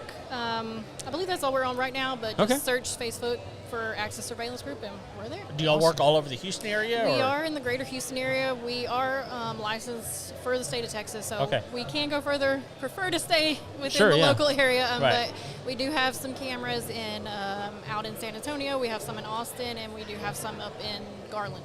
Okay. So Great. we're kind of all over the place. Awesome. All right. Thank you so Very much for cool. sitting Thank down with us you. tonight. Yeah. Awesome. Nice Have a to great meet you evening. guys. Yeah. Have Thank have you. fun time at the event. All right. All right, thank you. Oh man. Good. Yeah. Dude, we're very quickly bumping up against 2 hours, man. Oh really? Yeah. Wow. I'm getting fearful that Adrian has forgotten about my tacos. He was supposed to get you tacos. He was supposed to get me Did you tacos. give him money to get them? No, I didn't give him money No, he owes you. because now I would be the giant fool that gave him money. Well, And got no exactly. tacos. And you're not gonna. You're gonna have to find the lawyer person and get a lien. That's right. I'm gonna put a lien on his house to get my on his house to tacos. get tacos. So I don't even know if they're still making tacos Well, out they there. better be. I know. We're gonna shut this thing down. There's tacos. where are you running the taco man? Isn't that good? Oh, man. Well, do you goodness. know if we have anybody on the list still that we're think waiting on? I think there's a couple more. Honestly. Okay. We'll see. We'll see if they actually get over sends us here. some guys over. But yeah. Okay. Well, there he is. Maybe he'll bring some people over. Well, Yeah. while we're doing that, let's just take a moment and Thank our sponsor. Thank our sponsor. Yeah, thank you so much to Lone Star Appliance Repair. They're located in Conroe, but they work all over. They're and, all over the place, man. Yeah, and they'll come and repair your appliends. So it's a really good I deal. will say this: like everyone that I've ever referred to them has been super happy with the service. Yeah. They just do such a tremendous job that people actually thank me when I send them their way. How's it going? And so like they've been a tremendous sponsor of the show. Thank you guys so much for sponsoring tonight. If you want to get a hold of them, how do you get a hold of them, Kev? Yeah, just give them a call, 936-647-2364, or you can go Google them on the Googles. The Google. Do the And Google. Lone Star Appliance Repair is where you will find them. So, yeah, if you need anything, give them a call. Absolutely. All right. How you doing, sir? I'm great. How are you guys doing? What's Very going good. on? Nothing much. I'm Craig. This is Kevin. And you are? I'm Ron Rana. Ron Rana. Absolutely. I was just told come sit down, do an interview, and that's all I do is interviews. So I'm like, Well, let's let's do it. do it. What's going on? Okay, so cool. what do you do? So obviously, I just told you my name, Ron Rana. I'm a real estate entrepreneur, Okay. motivational speaker, and best-selling author. What? I own multiple companies. We're based out of here in Houston, but my main company is Investopia Online. We are a nationally recognized, one of the top wholesaling companies in the country. So we find distressed properties for investors. Okay. I also have an education brand where we teach people how to get into real estate, how to find off-market distressed properties. So that's kind of the gist of it. Nice. Flip it and sell it, right? Is your book on Amazon? It is on Amazon. It is a #1 best-selling book on Amazon. Oh, it's right there. It's right here. Absolutely. Yep. Can we It's take a look at that? Yeah. The Real Estate Investors Dictionary. Hit #1 on Amazon. It was featured in Times Square, New York City. So I had a billboard in Times Square. Wow. Yeah, I've got a massive social media following, 1 million plus across all social media. So, Okay. thank you guys for having me on your show. I looked up your channel. Definitely inspired. It's really cool. It's being broadcast on my YouTube, TikTok. Right now you guys are being broadcast. So Awesome. We Well, shared thank here you. on Facebook. So absolutely. Dude, this is awesome. Thank you. When did you write this? I wrote that book probably about a year and a half ago, and became a #1 new release. In the first month, we sold over 4,172 copies. Don't ask me how I know that number, but yeah. So, people show me a lot of love in the real estate space. We're here really just to inspire and impact people. A little bit about my background is I come from the automobile industry, 11 years in the car business. Okay. So two things that I walked into my back pocket coming into this industry about 5 years ago was building rapport and negotiation. That's the top hardest things that people don't get in this business, right? Is learning how to master building rapport and negotiation. So I kind of walked in doing that, but I was doing the corporate America grind. Kevin O'Leary said it the best. He said, hire someone to help build your dreams, otherwise somebody will hire you to build theirs. After 11 years of doing that, I was done building someone else's dream, and I really wanted to get out of the corporate America hustle and bustle, especially the car business. It's a grind. Yeah. I've got Were you selling Bentleys? I actually own a Bentley. Okay. I wasn't selling Bentleys. I bought one, and they didn't give me this hat. I had to buy one. Yeah. I've just bought my own private plane. Wow. A week ago. Congrats. We're hangared at West Houston, and they didn't give me a hat either. So come on, I'm pretty man. mad at Cessna right now. What kind of plane did you get? It's a Cessna. Nice. Yeah, Okay. yeah. And I'm getting my private pilot's license because I have a fear of heights, and to overcome it, let's go buy a plane and fly it. Yeah. So I'm a big believer in overcoming your mind and overcoming obstacles. So one of my biggest obstacles is I truly do have a fear of heights, and I said, you know what, I want to overcome that because I don't want to show my children that's something I was afraid of and I didn't go out and achieve. Yeah. And I've got 3 boys, ages 10, 8, and 2, and just to inspire, the most thing is just inspiring them. So, but yeah, at the end of the day, I'm here to truly give back to the real estate community as we have been for years and years and years. Yeah. Our educational brand has truly impacted many people. I've got students doing over $1 million a year wholesaling. Oh, wow. So it's been very, very life-changing for a lot of people. So for people that don't know, because you've said it a couple times, wholesaling. What is wholesaling? So wholesaling, in a nutshell, I'm basically finding a distressed seller who's going through either a probate, a pre-foreclosure, a vacancy, a divorce, and there's so many other situations, inherited property. What we're doing here is we're locating distressed sellers. We're getting the property under contract. So I've got, for example, a piece of paper, right? I've got my equitable interest in the contract here. I've got my rights in the contract. I now find a cash buyer who will pay me X amount for that contract. So I've got this house under contract, say in A-Leaf, for $150,000. I have a buyer willing to give me $160,000. How much did I just make? 10 grand? And I've only done this within a few hours of span. What was the last time you made $10,000 working a couple of hours? And that's the beautiful part about wholesaling. So all I'm doing is I'm selling the piece of paper, my rights to that end buyer, they're going to go out, the ARV on the property is say around 300 grand, they're going to go out, flip it, the number works for them. I'm basically the middleman. Call me the drug dealer of real estate. Sure, yeah. Right? I'm the Pablo Escobar of real estate. I am the plug. So I'm finding deeply discounted properties for investors, and they don't want to go out and spend, $30, $40, $50,000 in marketing. They just say, Ron, find me a deal. Because the hardest part about this business is what? Finding a deal, right? And the numbers, everybody says the numbers have to make sense. So what are do. your buyers then? Why are they looking for these distressed properties? Because they want them for themselves, or they're investors? They're flipping them? So they're investors. There's multiple exit strategies when you're investing in real estate. Number one, obviously, wholesaling. Number two is fixing and flipping. Number three is buying and holding. Right. Number four is some of them use the BRRRR method. Right. And there's multiple exit strategies that our buyers use. Obviously, real estate is what? Wealth building. Yeah. The name of the game is to build wealth. So there's definitely a lot of benefit when people obviously are investing in real estate. And how do they do that? Is they got to first find a property. Find a property low enough so where they can go in, right? The numbers have to make sense, and then they go out, flip it, rehab it, make their money, and then boom from there. It's kind of like we all have that HGTV syndrome, right? The only thing HGTV doesn't teach us is that, the $80K that they made in 30 minutes, there were expenses there. Oh, sure. Right? There were fees, there was closing costs, right? And massive time lapse on that show. And there's a massive time lapse on the show. Yeah. So at the end of the day, what we do is we are a solutions provider. We provide solutions for the seller who, if it wasn't for people like myself, they would have been through a foreclosure. A foreclosure on your credit lasts up to 7 years, right? Bankruptcies last years and years and years. Right. So we come in as cash buyers, and now we're taking them out of that particular situation. Wow. So you're helping the seller. Yes. You're giving the buyer an opportunity. A great deal. Yeah. And at the end of the day, this is what a lot of people don't understand about, in my opinion, about the real estate market is that the people that are doing this, they're actually increasing home values in the neighborhood. Oh, 100%. Right? Yeah. It's like not only are they making a lot of money, but they're helping the other people around them.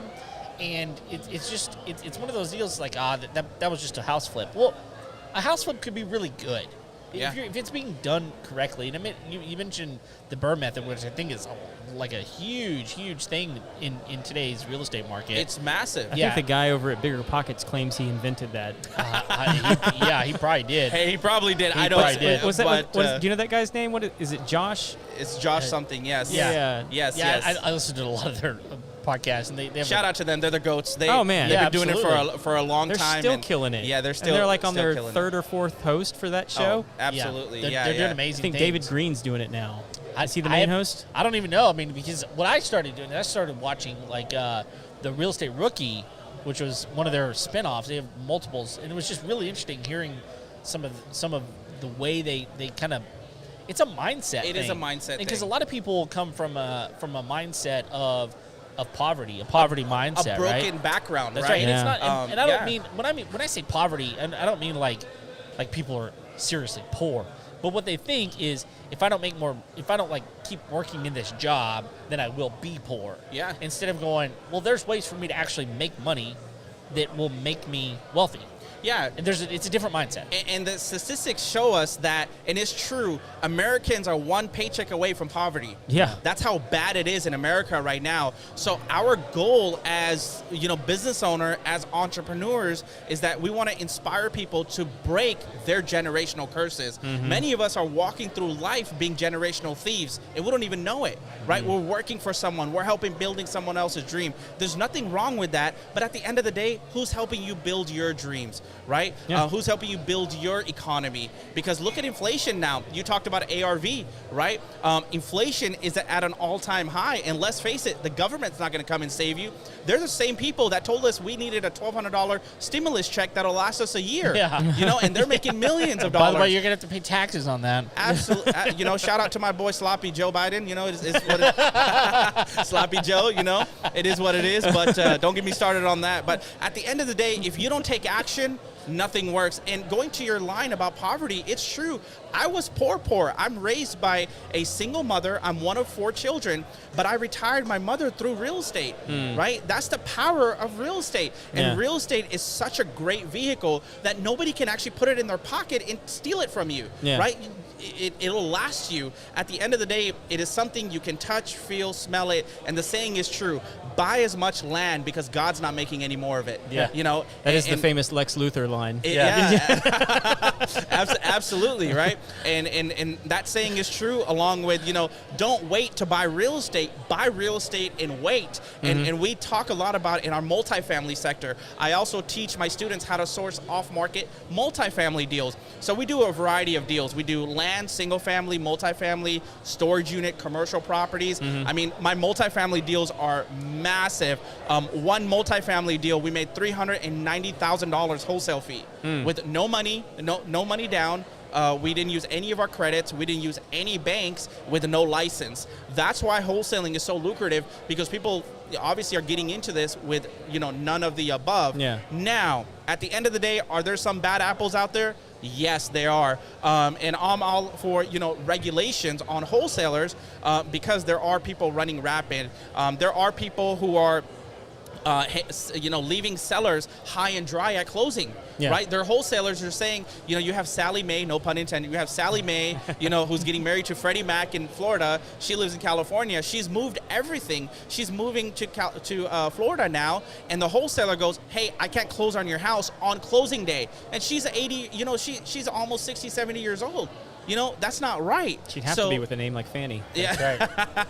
Absolutely. At the end of the day, it's about doing the right thing, and it's about doing the ethical thing, and that's exactly what you know, we preach, we practice. And we're local investors in this market. My office is located on Eldridge and Briar Forest. I'm a storefront, so if any of your viewers want to come by and chat just real estate, let's talk, let's chop shop, and I would love to. Let me ask you some questions, because I know there's a lot of people that find real estate an intriguing investment thing, and like with wholesaling, you know, I think a lot of people get into real estate because they want mailbox money. Yes. You know what I mean? They want that passive income because they've listened to Kiyosaki, and, you know, like they don't want to do any work. The quadrant, and so like with wholesaling, you got to churn. Yes. I mean, you got to work, and so like, you know, like that's I think where people can look at some like what you're doing, and go, okay, but that sounds like a job. Yeah. And it is. It is in one way. Yes. But I think that's an illusion that most people have, thinking like the other one's not. Exactly. Yeah. Right? False security. Social Security will not be there for us. It's already being depleted. SSI, you know, retirement accounts, it's gone pretty much. Look how much money is being pumped into the Federal Reserve, right? China's deregulating us. You've got Russia deregulating the US dollar. It's getting nuts. At the end of the day, no one is going to care about your money than you. You've got to go out there and take action because your family, your children are counting on you, not the government, to save them. Yeah, and to your point, I mean, if you're not paying attention, what is it, BRIC? The alliance that these other countries have made pretty much against the U.S. dollar. Right. Yes. Like they are, it's a cabal to take down the dollar. Yeah, India's a part of it too. Yeah. What is it? Russia, China, India. What's the B? I know what it is. It's not Budapest. Uzbekistan? No, I'm just kidding. The powerhouse of Uzbekistan. I don't remember who it is. I don't know. Yeah. I don't remember. I don't remember either. But we'll figure it out. It's important, but like we just can't think of the name right. Yeah, but no, it's Brazil. Brazil. It's happening. Yeah, it's happening right now. Yeah, absolutely. You know, and you know, the economy will tell us at the end of the day what the numbers are. You know, if you go on HAR.com, Houston Association of Realtors, our numbers have decreased. I love economics. The numbers don't lie, right? Year over year, from 2021 to 2022, we've had a minus 31.4% decrease in home sales. The market is shifting. The Californians came and they bought up most of the real estate because it's cheap. Yep. Right. There was a time where we were getting $100,000 above asking on prices because a 3-bedroom, 2-bathroom house in Houston, is cheap at $650,000 versus $1.some million in California, Yep. or $2-3 $2 or million, $3 million, yeah. $2 or $3 million in California. So obviously there's a saying, "Don't California my Texas." Yeah. But they've boosted our economy massively, right? And Houston is a bubble of its own. I believe Texas should be its own country, if you ask me. Yeah. I mean, that's just how we are. There's a lot of people that think like that. Yeah. There's a massive boiling pot, right? We have diversity here. We have so much culture in Houston. We have the energy corridor. We have oil and gas. We have the ship channel. Yep. We have medical center here. Houston is the boiling point. Matter of fact, 2 days ago, Fox 26 Houston news channel released on their media page, Houston is the #1 city in the nation as far as thriving goes. Yeah. It's crazy. Well, and so from your perspective, because this is something that we talk about on the show quite a bit. Okay. Because people come to us and like they're buying homes. We have real estate agents on, all these kinds. We're interested in what the market's doing. Yeah. And so he and I have had a disagreement over the last year as to what the market's going to be doing. Yeah. And so from your perspective, do you think? I mean, and we had an article that said that over this year that Austin was going to see a 25% decrease in property values. That is correct. So, like, what are you seeing that's what's on the horizon for, like, 2024? So the market is definitely shifting. We went from a seller's market to we're now in a buyer's market.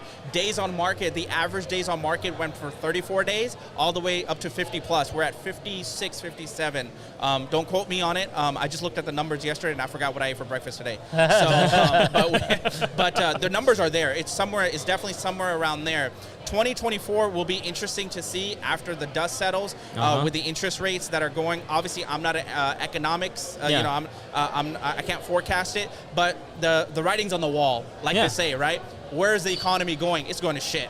That's it. At the end of the day, you got to be your own economy. You've got to save your own bucket. Americans only have $1,000 in their savings. An average American that's like has a less good than one. I was going to say, $1,000. I'm impressed whenever I hear that. Because a lot of people don't have that. Yeah. I get depressed when I hear that. It is depressing. It is. No, it is. I mean, and mostly because a lot of times it's not because they don't have the means to save more.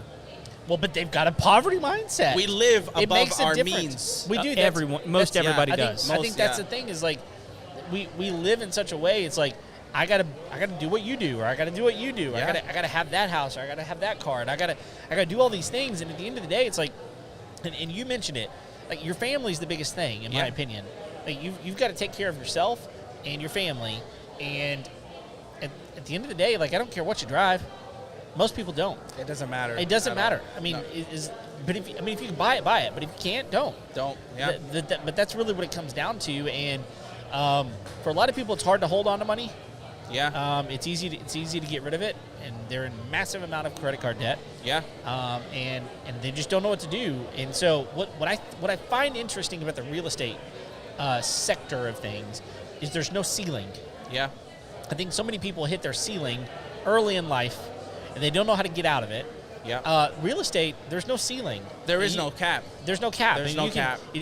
You are the ceiling. Yeah. You are the lid. Your mind is the ceiling. At the end of the day, the most important real estate you will ever have is the inch between your left side and your right side of your brain, right? That's the most important part. And you have to keep growing. You have to keep feeding yourself. You have to keep Jim Rohn said it the best. He said reading a book a month is like, taking a shower. You have to read a book or two a month, right? It's like taking a shower for your brain. Hopefully everyone takes a shower who's viewing the show.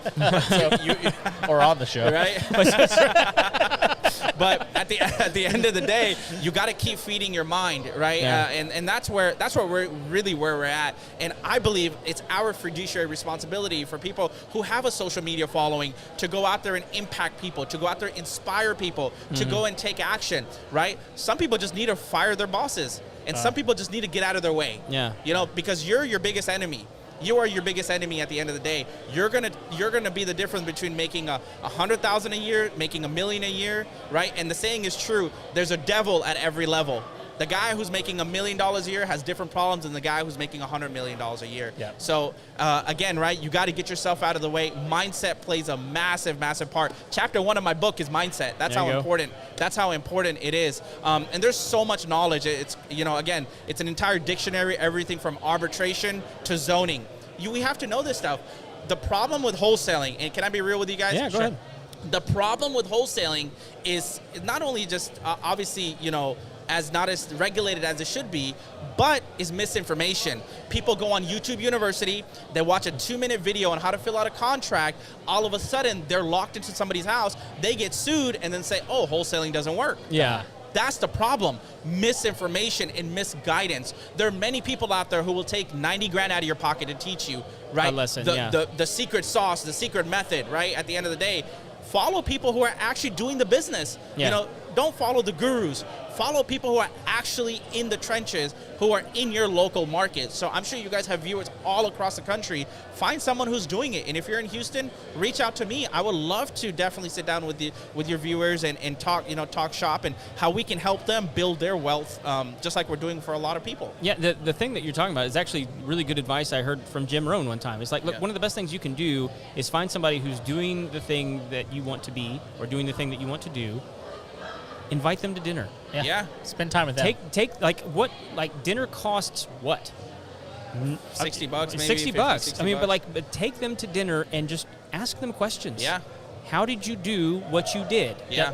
How did you get where you are? And then how did you do that thing? And because dinner is a 2 or 3 hour conversation. Yeah. Utilize that time. And the thing I want to add to that is that I get people who want to pick my brain all the time. Sure. I feel like I got a bunch of axes in my head because people are like, Ron, I want to take you to lunch. I want to take you to dinner. Brother, I only got 24 hours in a day. That's right. Yeah. We all got 24 hours in a day.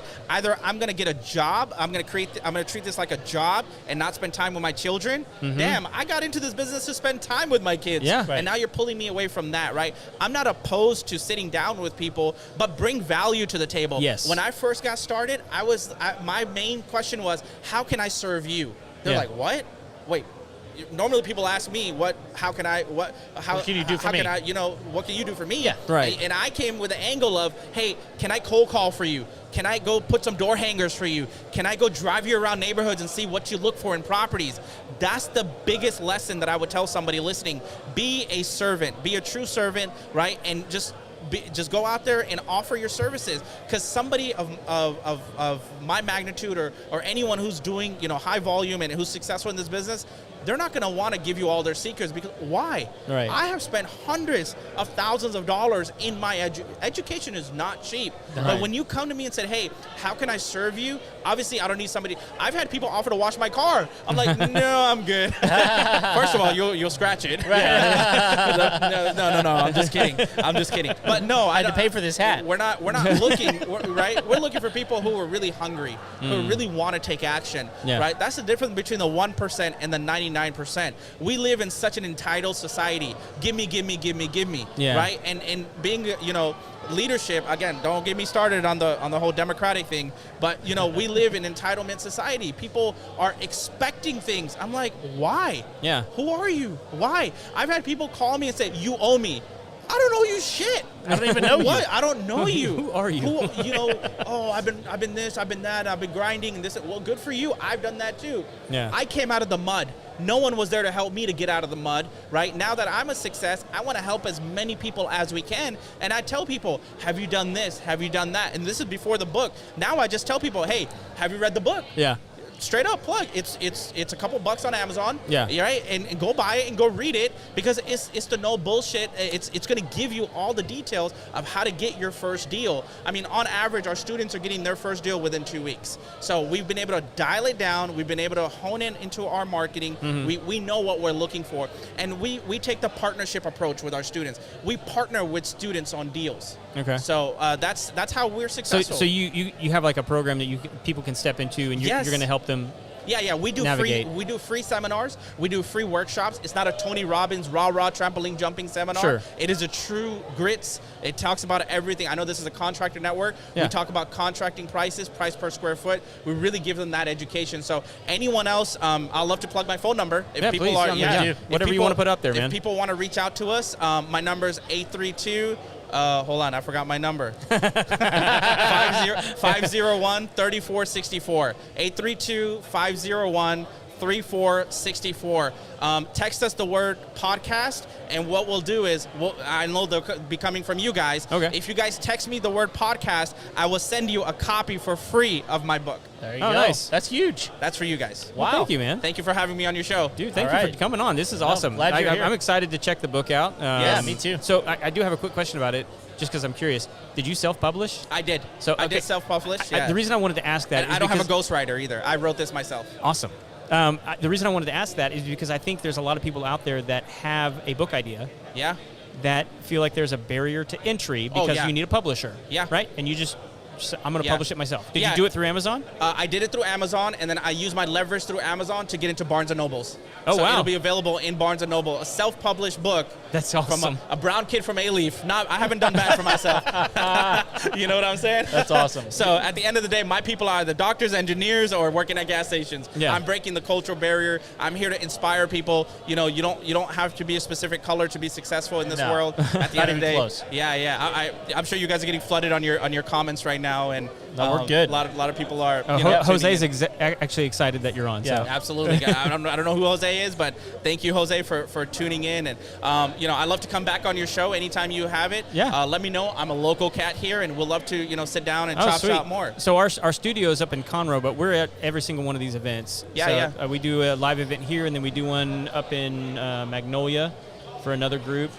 We love doing live events. Okay. Because we get to come meet guys like you that we right. normally wouldn't get to. Well, let me come to you because I'm finding an excuse to fly my plane. So Yeah. You wanna I go come to from- Conroe? Yes, Conroe CXO. Yeah, That's an awesome airport. Yeah. Well, Have you been there? I have been there. Yeah. Yeah. I was hanging They got there Black for 2 Walnut days. Cafe there. They Is do, it? right upstairs. Yeah, I was hanging there for 2 days a couple days ago because of the storm that came in. Oh, I yeah. flew my plane from Kentucky to Houston a week ago, and then that big old storm came in, and we had to hangar 2 days in Conroe at CXO. But now I'm hangared at West Houston. Okay. But yeah, I'd love to have you guys at my hangar. Let's do a podcast in the hangar. Okay. I'm down. That would be dope, right? I'm in. That would be cool. We've got jets in the back. Yeah. and that I'm would in. be a scenery, right? I'm in. Again, this is about inspiring people. Let's go Yeah. out there. Let's impact as many people as we can. I love Cool. it. Yeah. Ron, thank you so much for coming on the show, thank buddy. you guys Really so good to much meet for you. having me. Appreciate you guys. Once again, appreciate you guys. Thank you so much. Yeah. And again, if anyone wants to look me up on social media, it's Ron Rana 1. Okay. RONRANA 1. So Awesome. they can plug us there, look us up, and yeah, we'll love to help anyone out. We'll link up the book and all the. Yeah, I'll leave this with you guys. Oh, There you dude, go. fantastic. There's your copy. Thank yeah, you. absolutely. I got your copy down there too. So Dude, you're fantastic. We'd love to take you so a much. photo with you guys. Once do this it. is For all sure, done. yeah. Let's do it. Thank you I guys. don't know how many more of these we got, but I think we're probably fixing to wrap up. Yeah, I think so too. So, but yeah, go meet people, dude. We'll catch up with you in a minute. I'm gonna go network and do my thing. Thank Do you your thing. guys. Thank you, Ron. All right. Take care. Bye bye. So, Some people are just fun to talk to. yeah, I love it. especially when they bring goodies, Yes. Free stuff is always good. as featured on Yahoo Finance. Man, that's good stuff. Yeah, dude, he sounds like he's killing it. I think so. I think he absolutely is. No, All right. we got. Are you coming over? Who we got? What's up, Alan? Alan, what's up, dude? Are you leaving or are you here? Come on in, I'm grab gonna a seat. visit for a minute. Okay. Oh, you got another one? Oh, okay, I got you. How's it going? It's good. Good. I mean, goodness, we're I could tell you stories about this place and it's scary. about this place. Yeah, someday I'll tell you a story about how a very good friend of mine shot the urinal off of the wall. I can't wait. Let's do lunch. For those of you that can't You hear, can always have me on the show and I can Just- tell you really crazy stories. He's got to get back on the show. one of our former guests, Steve Spoot, was just telling us, "Hey, guys, I need to tell you the story about how my friend shot the urinal off the wall." I think you just did. All right, bud. All right, well, we got another guest. Yes. Yeah. All right, How you doing, sir? welcome.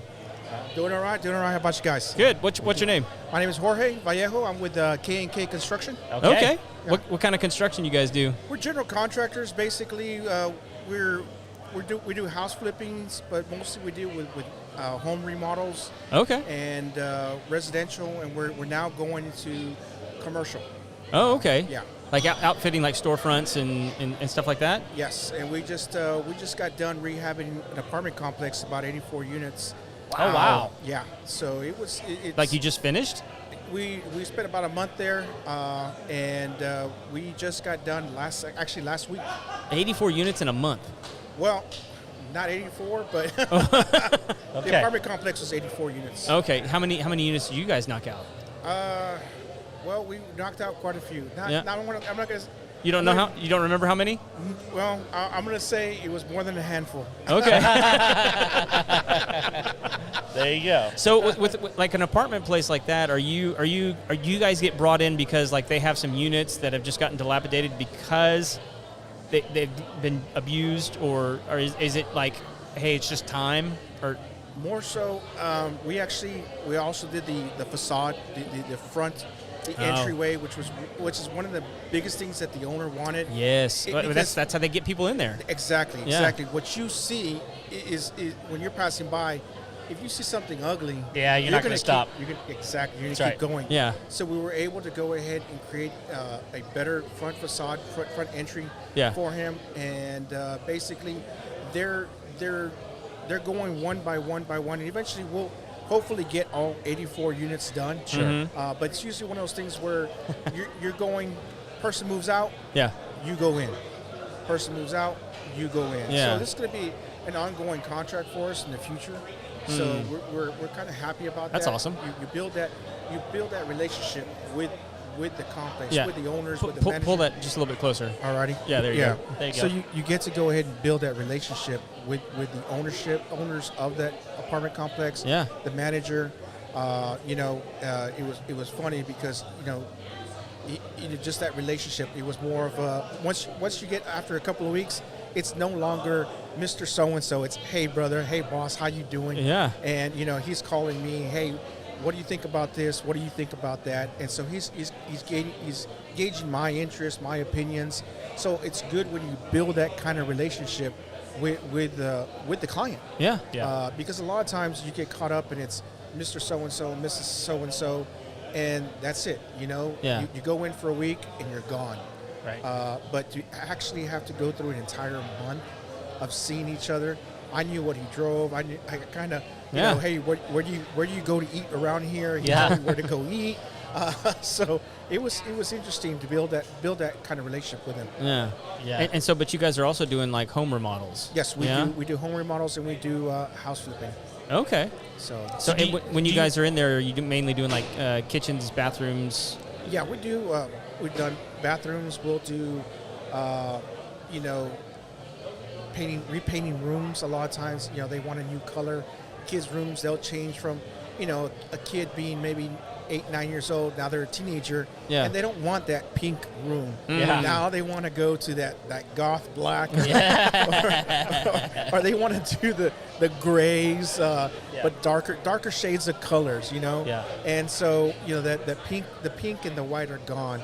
So right. now the kids want something different. Of course, mom and dad say, well, if we're going to repaint the kids' room, might as well paint our master bedroom. Yeah. And while we're there, let's go ahead and redo our bathroom, redo the kids' bathrooms. And so we just, we got done with the project a couple of weeks ago. Yeah, where we redid 2 bathrooms, 3 rooms. Oh wow. Oh wow. So yeah, we were able to So go ahead and get that done. whenever you're working on the flips, do you work with investors for those? My boss, actually the owner of K&K Construction, he is an investor. He goes out, he has a realtor that works with the company. They go out, they find a home, and they go ahead and flip. Now, I've only been with the company for 2 months. Okay. It's an actually quite interesting story because I actually rent my boss's, one of his houses that he Oh, flips. okay. Okay. Nice. I'm new to the Houston area. I moved here in August of last year. Okay. I'm originally from South Texas, Brownsville, Texas. Okay. And my wife got her degree in Dixon Studies, and she wanted a better opportunity. Of course, Houston provides that. Yeah. And so we decided to move up to Houston, and I was looking for a home, and it just happened to be, it caught my eye. Yeah. And we made contact. We were able to get into the home, and then just being there, created a relationship with him. And he asked me, he said, hey, what do you think about home construction? I said, no, don't really think about it. Not on the agenda for Tuesdays. I was thinking about tacos that day. So, he asked me, he said, well, I want you to help me with my company. I see you're very professional. I like the way you speak. I like the way you carry yourself. You know, can you help me? At first, I was like, no, not today. And then he came back a few months later. He said, look, I want to be able to build it and grow it. Yeah. And him being my friend, you know, you always want to help out a friend. So I said, yeah, let's do it. Yeah. And, you know, he's right over there. Okay. Awesome. There he is. Okay. And so we were able to go ahead. We sat down, and I've been working for him for a couple of months. And, I mean, he's like a brother to me. And so build that kind of relationship. And within a year to know that, you know, hey, I want to go ahead and make him successful. I tell talking to people today, I made the point of saying, if I help him grow and I help him be successful, then my pockets are full. He's going to help you. Yeah, my pockets will always be full. So you weren't doing construction before? No, I used to work for industrial companies. I actually worked for a company in Longview, Texas called Greg Industrial, and I was a scheduler planner. I managed over sometimes 1,500 to 2,000 employees, taking them from site to site. Sometimes we'd be over 50 sites, and being able to go ahead and take people from here to there. If a project's coming up, being able to go and foresee those things. And so from there, I went to Brand Energy, Energy and Infrastructure Services. Okay. That's another industrial company. And they, you know, both companies work basically power plants, gas plants, nuclear plants. And so, you know, I took that experience of being able to manage people. And that's one of the things that my boss, his name is Cody Tran. Cody was able to go ahead and he wanted me to take advantage of. It's using the ability, you know, leadership. We always talk about leadership being able to influence people, and it's true. If you can influence people in the correct way to get the most out of them, that's the most important thing, because you can come in every day and say, hey, look, you got to do this, this, this, and this. But there's a way to do it. There's a way to come in the morning and say, hey, look, guys, this is what we want to accomplish for the day. This is the plan of the day. Can we meet it? You know, this is what I want. This is what I want to get done. What can you get me? What can you get done for me today? Yeah. And a lot of times it's the way you approach employees that you're able to get the most out of them. Because a lot of times, you know, we get into that mode. We've been there ourselves. You know, boss comes in, says, hey, I want this, you know, slam 3 times on the table. I need this. Yeah. And I've been there. I've been in those kinds of jobs where, you know, boss comes in, says, I need this, A, B, and C. By the time, you know, but what if A takes longer than B? And Which one should I do first? Exactly. Yeah. So a lot of times you get into that. So a lot of times I tend to, you know, when I'm getting ready to do a job and I'm organizing the job, it's basically saying, hey, this is what I want to get done. Can we get it all done? Yeah. And it works. It actually, I've been able to take that ability.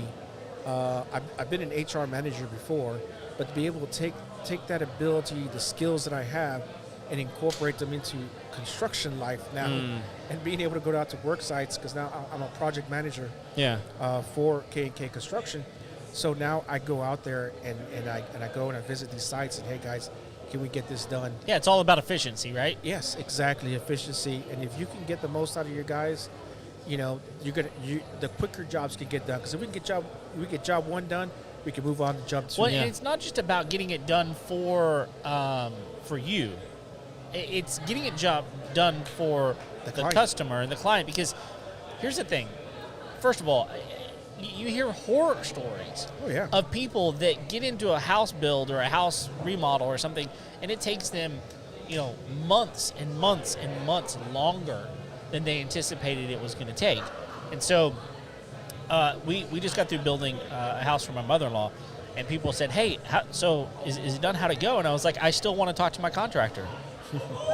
I feel like if you get to the end of a house build and you still want to talk to your contractor, they did good, you know, because like we're still friends, you know, like that's good, because so many times you get into it, it's like, man, I don't ever want to talk to that person again, right? Like that guy can drop dead. Exactly. Yeah. I don't want anything to do with him, because at the end of the day, here's I guess my point. When you do something good for your client, they're going to tell other people about it. Exactly. And when they tell other people about it, there is no greater marketing than someone saying, I had a great experience with this person, I would hire them again. That is the best marketing you can possibly have. And you go out on the job, you do an efficient, good quality job and it's done on time or maybe even early, then at the end of the day, it's like, look, use this guy. He's going to treat you right, and that's going to build his business, and it's going to keep your pockets full. Like it's a cyclical. It's all cyclical, right? One of the things when we work in those apartments was on the last days. I took the time to walk the property with the manager, and even the owner was there that day. And we took the time to walk it, and I told him, look, if you find something that's wrong, tell me, because I don't want to go ahead and walk away. You give me the check, I walk away, and then you're like, I should have told them about that. Yeah. Or you know what, man, they got away without doing this. I don't want to be that guy. Mm-hmm. I've always tried to live my life honestly, and I always want to make people. I want to go ahead and leave a lasting impression. First impressions are great, but lasting impressions last longer. That's true. Yeah. And so, one of the things I did is I wanted to make sure that I did it once and I did it the second time. After we finished, I walked through it. The day after, I still came back and I walked again because I wanted to make sure that he was going to be happy with the work. And I do that with the jobs that I've been able to manage is make sure the customer's happy. Yeah. Because if the customer's happy, then they're not going to be complaining about me later on. And what some of the good things that I've heard back is through my boss. He's like, so and so, project, the owners from project so and so, they say, you're very professional, very courteous. They were really impressed by you. And I used to, I spent 6 years in the Marine Corps.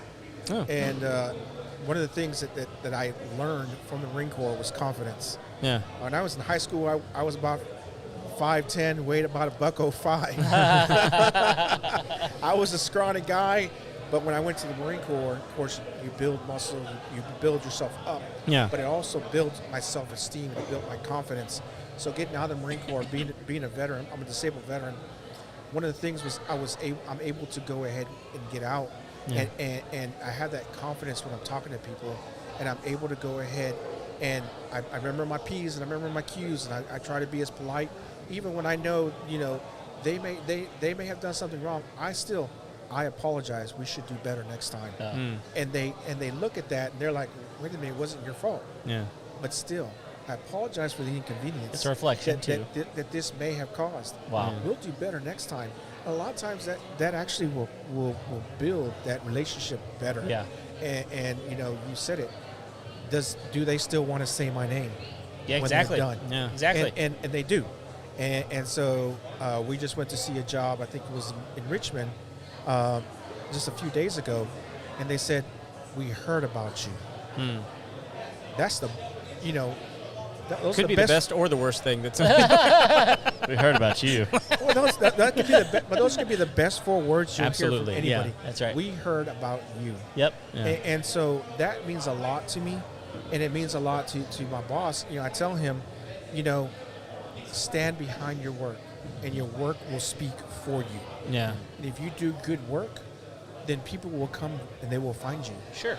Yeah. And he's been in this business for 3 years. I tell him, hey, if you weren't doing good, You'd be done. you'd be done. Yeah. You'd have another. This would be your second or third company name change. That's right. That's right. Which happens a lot. A lot does. of people get Yeah. in trouble and they do a sloppy job, and all of a sudden, it's Jay's Construction. Now it's JM's Construction. And 2 years from now, you'll see JMN Construction. That's right. So a lot of times, if you're doing good, and I tell him, think about that. You've had the same name for 3 years. You've been in business for 3 years. I'm going to help you grow, but your business is already good Yeah. Yeah. because you've been doing this for You got a good reputation. Exactly. That's right. Yeah. So first off, thank you for your service. Yeah. It's Absolutely. an honor. Yeah. I mean, you guys do. You guys are amazing. So, but something I wanted to say to you that I assume your boss already knows is the ability to manage people. Like what you've been talking about, I know is one of the things that most contractors struggle the most with. And I think it's because they just don't have the tools to manage them properly. I imagine the Marine Corps gave you a lot of those skills Yeah. to manage. to encourage, to build up. I mean, because like a lot of times, let's be honest, a lot of the times guys that are on construction crews, they don't have all their stuff together. No. And they are learning how to get their stuff together via you. And so, like, if you're the guy on the job site that's leading the crew, you're setting the tone, you're setting the example, and they're going to respond to that and then either rise or fall based off how you are presenting yourself to the customer, how you are presenting yourself to their other, workmates. Oh yeah. And so, like, they're going to learn respect or they're going to learn disrespect. I mean, and like that. The way in which you set that line in the sand as to how the company is going to behave is the way that the rest of the job is going to go. It's going to come out in the work. It's going to come out in the interaction with the customer. Everything's going to set a tone for how that job's going to go.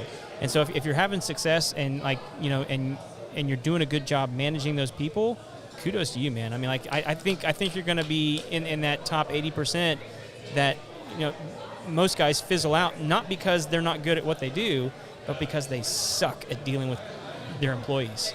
My brother-in-law tells me, he says, you have too much patience. And I'm like, I do it because it helps me be successful. Having that, and that's a big thing nowadays, is just having patience. My wife says, she says the same thing. You have a lot of patience. You're too kind. You're too kind-hearted, she says. And I say, yes, I am, but to a point. Yeah. I used to be it's really funny, I used to be a juvenile boot camp drill instructor when I got out of the Marine Corps. Okay. Used to watch some shows on Jenny Jones and Maury. They'd have those guys screaming. I used to do that. I used to give kids nightmares. they were residential facilities, and the guys, the control room monitors. He called me up one day. He says, "Hey, he was screaming your name at night." I said, "What?" He says, "Yeah, he was aye, sir. He was giving my rank and name and everything." And I when I heard things like that, I said, I never want to be that again. I don't want to scare people to the point. But that was part of my job. Sure. Yeah. But it was one of those things where, as I grew up and I got older, was that I told myself, I don't want to be that guy to my kids, and I don't want to be that guy to other people. And my wife, me and my wife always talk about, I tell people, don't ever mistake my kindness for my weakness. I can be the most evilest person you've ever seen. Yeah. But I will always be the kindest and most respectful person to you. And that's what I try to do. I try to be kind to everybody. I try to be respectful. I try to go ahead, be patient and understanding. And I know that we all have issues. I know that we all have a life outside of work. And it can either lead to a very productive day, or it can lead to a very just low production day. But, it's how you motivate people to get them to do what you need. Because you're right, at the end of the day, it's not just for me. It's for the client. Right. Hey, if we get this done, we can move on. Or you could once we're done, you can take a couple of days if you need to with your family, or solve whatever you need to solve. Or you know what, we get this project done, and maybe it's something financial. But if we get this done quicker, I get paid, which means you get paid. Right. And you can take care of whatever you have to take care of. Sure. Yeah. And unfortunately, you said sometimes our workers, they don't have the best things going on in life. Yeah. And a lot of it has to do with financial. So a lot of times it's just refocusing on what's the goal. Yeah. The goal is to finish this for the client, so that way they can come back and they'll go ahead and we get compensated, and I get paid, you get paid. Yeah. You get to go do whatever you're going to do with your money. Yeah. Or maybe solve some of the issues you're going through. It